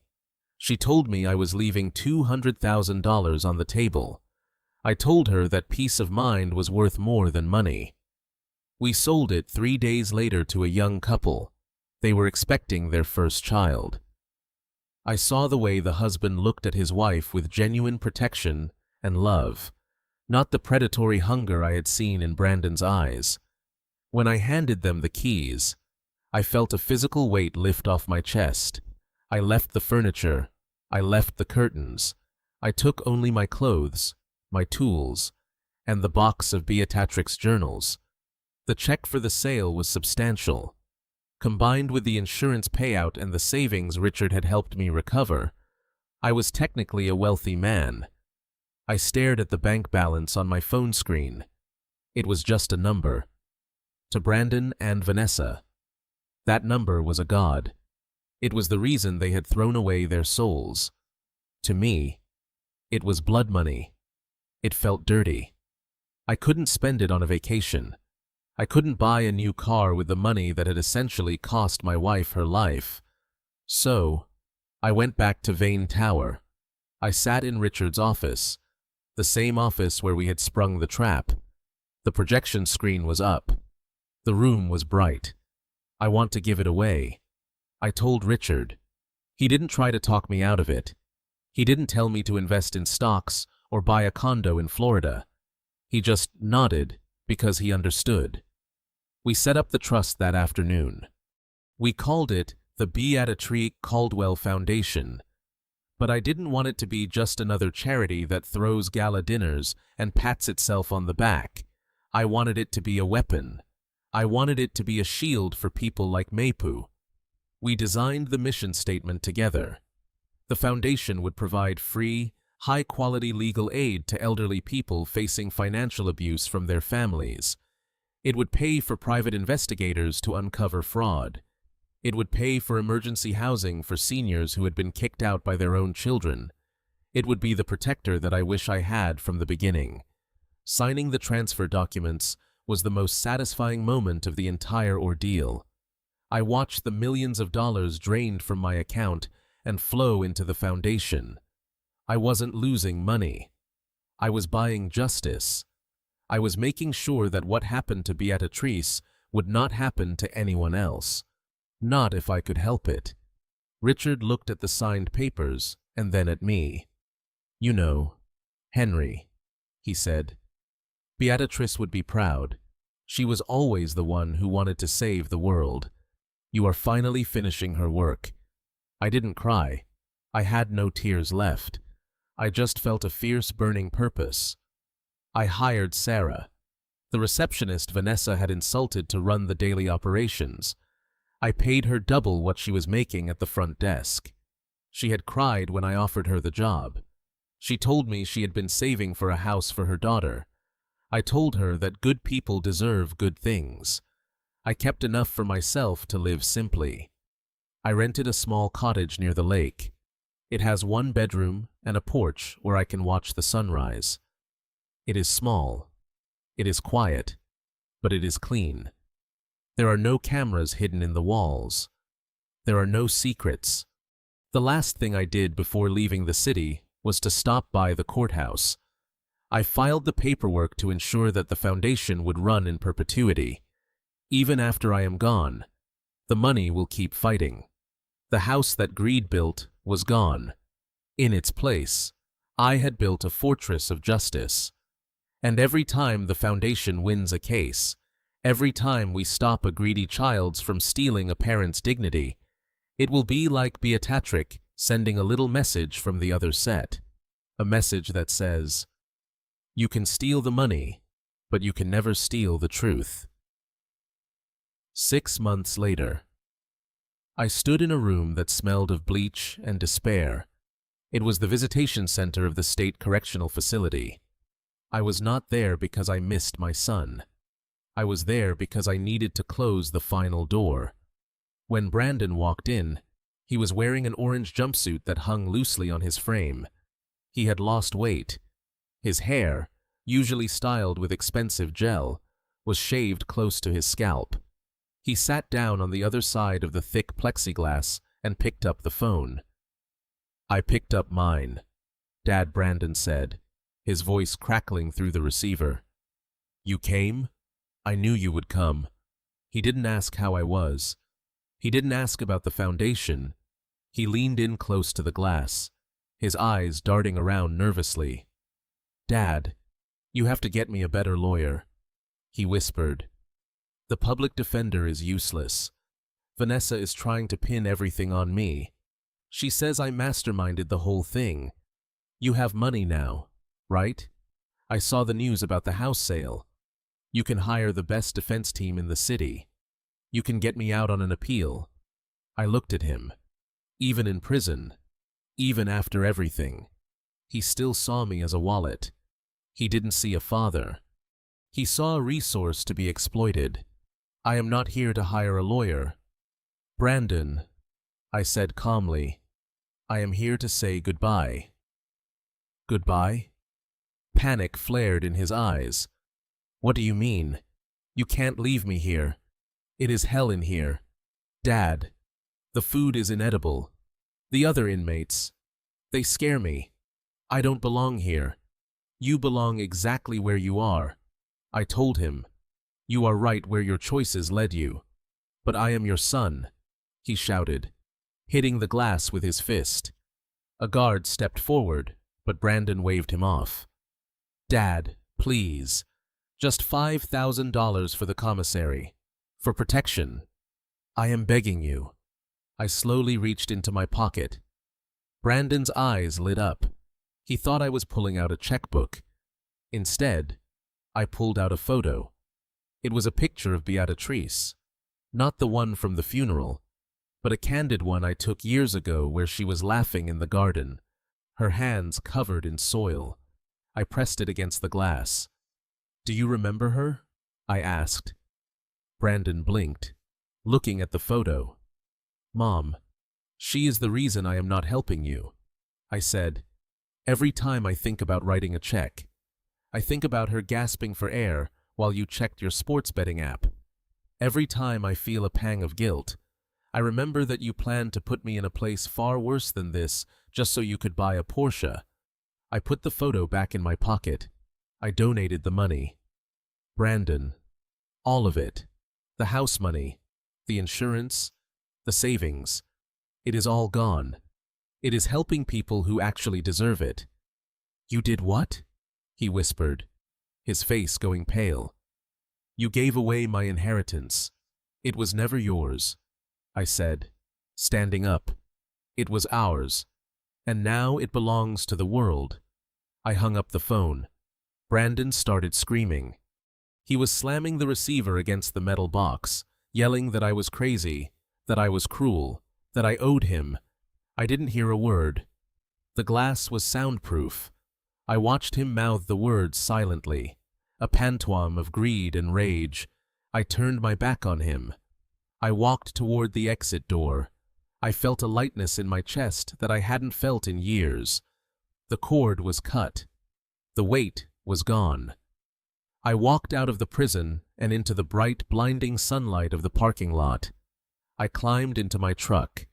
It wasn't a new truck. It was the same Ford I had driven for 10 years, but today it felt like a chariot.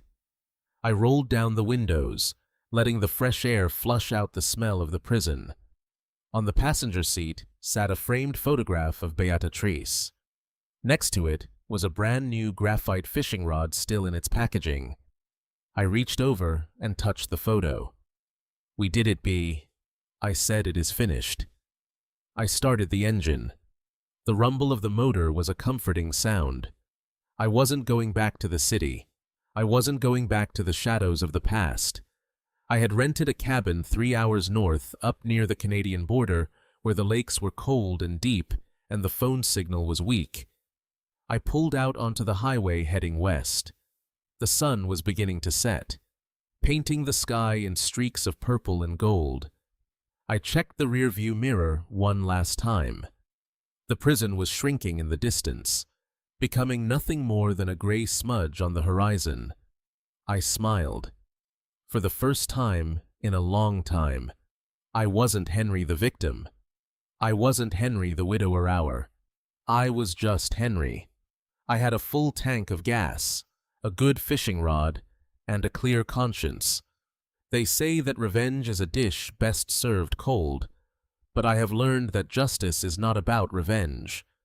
It is about restoring balance. It is about protecting the things that matter: love, loyalty, dignity. And sometimes the only way to protect those things is to be willing to burn down the weeds that threaten to choke them. My name is Henry Caldwell. I am 68 years old, and my life is just beginning. If you have ever had to cut toxic family out of your life to save yourself, let me know in the comments below. It is a hard road, but I promise you, the view from the other side is worth it. Don't forget to like and subscribe for more stories of justice and truth. Stay strong, stay vigilant, and never let anyone make you feel like you are worth less than you are. See you in the next story.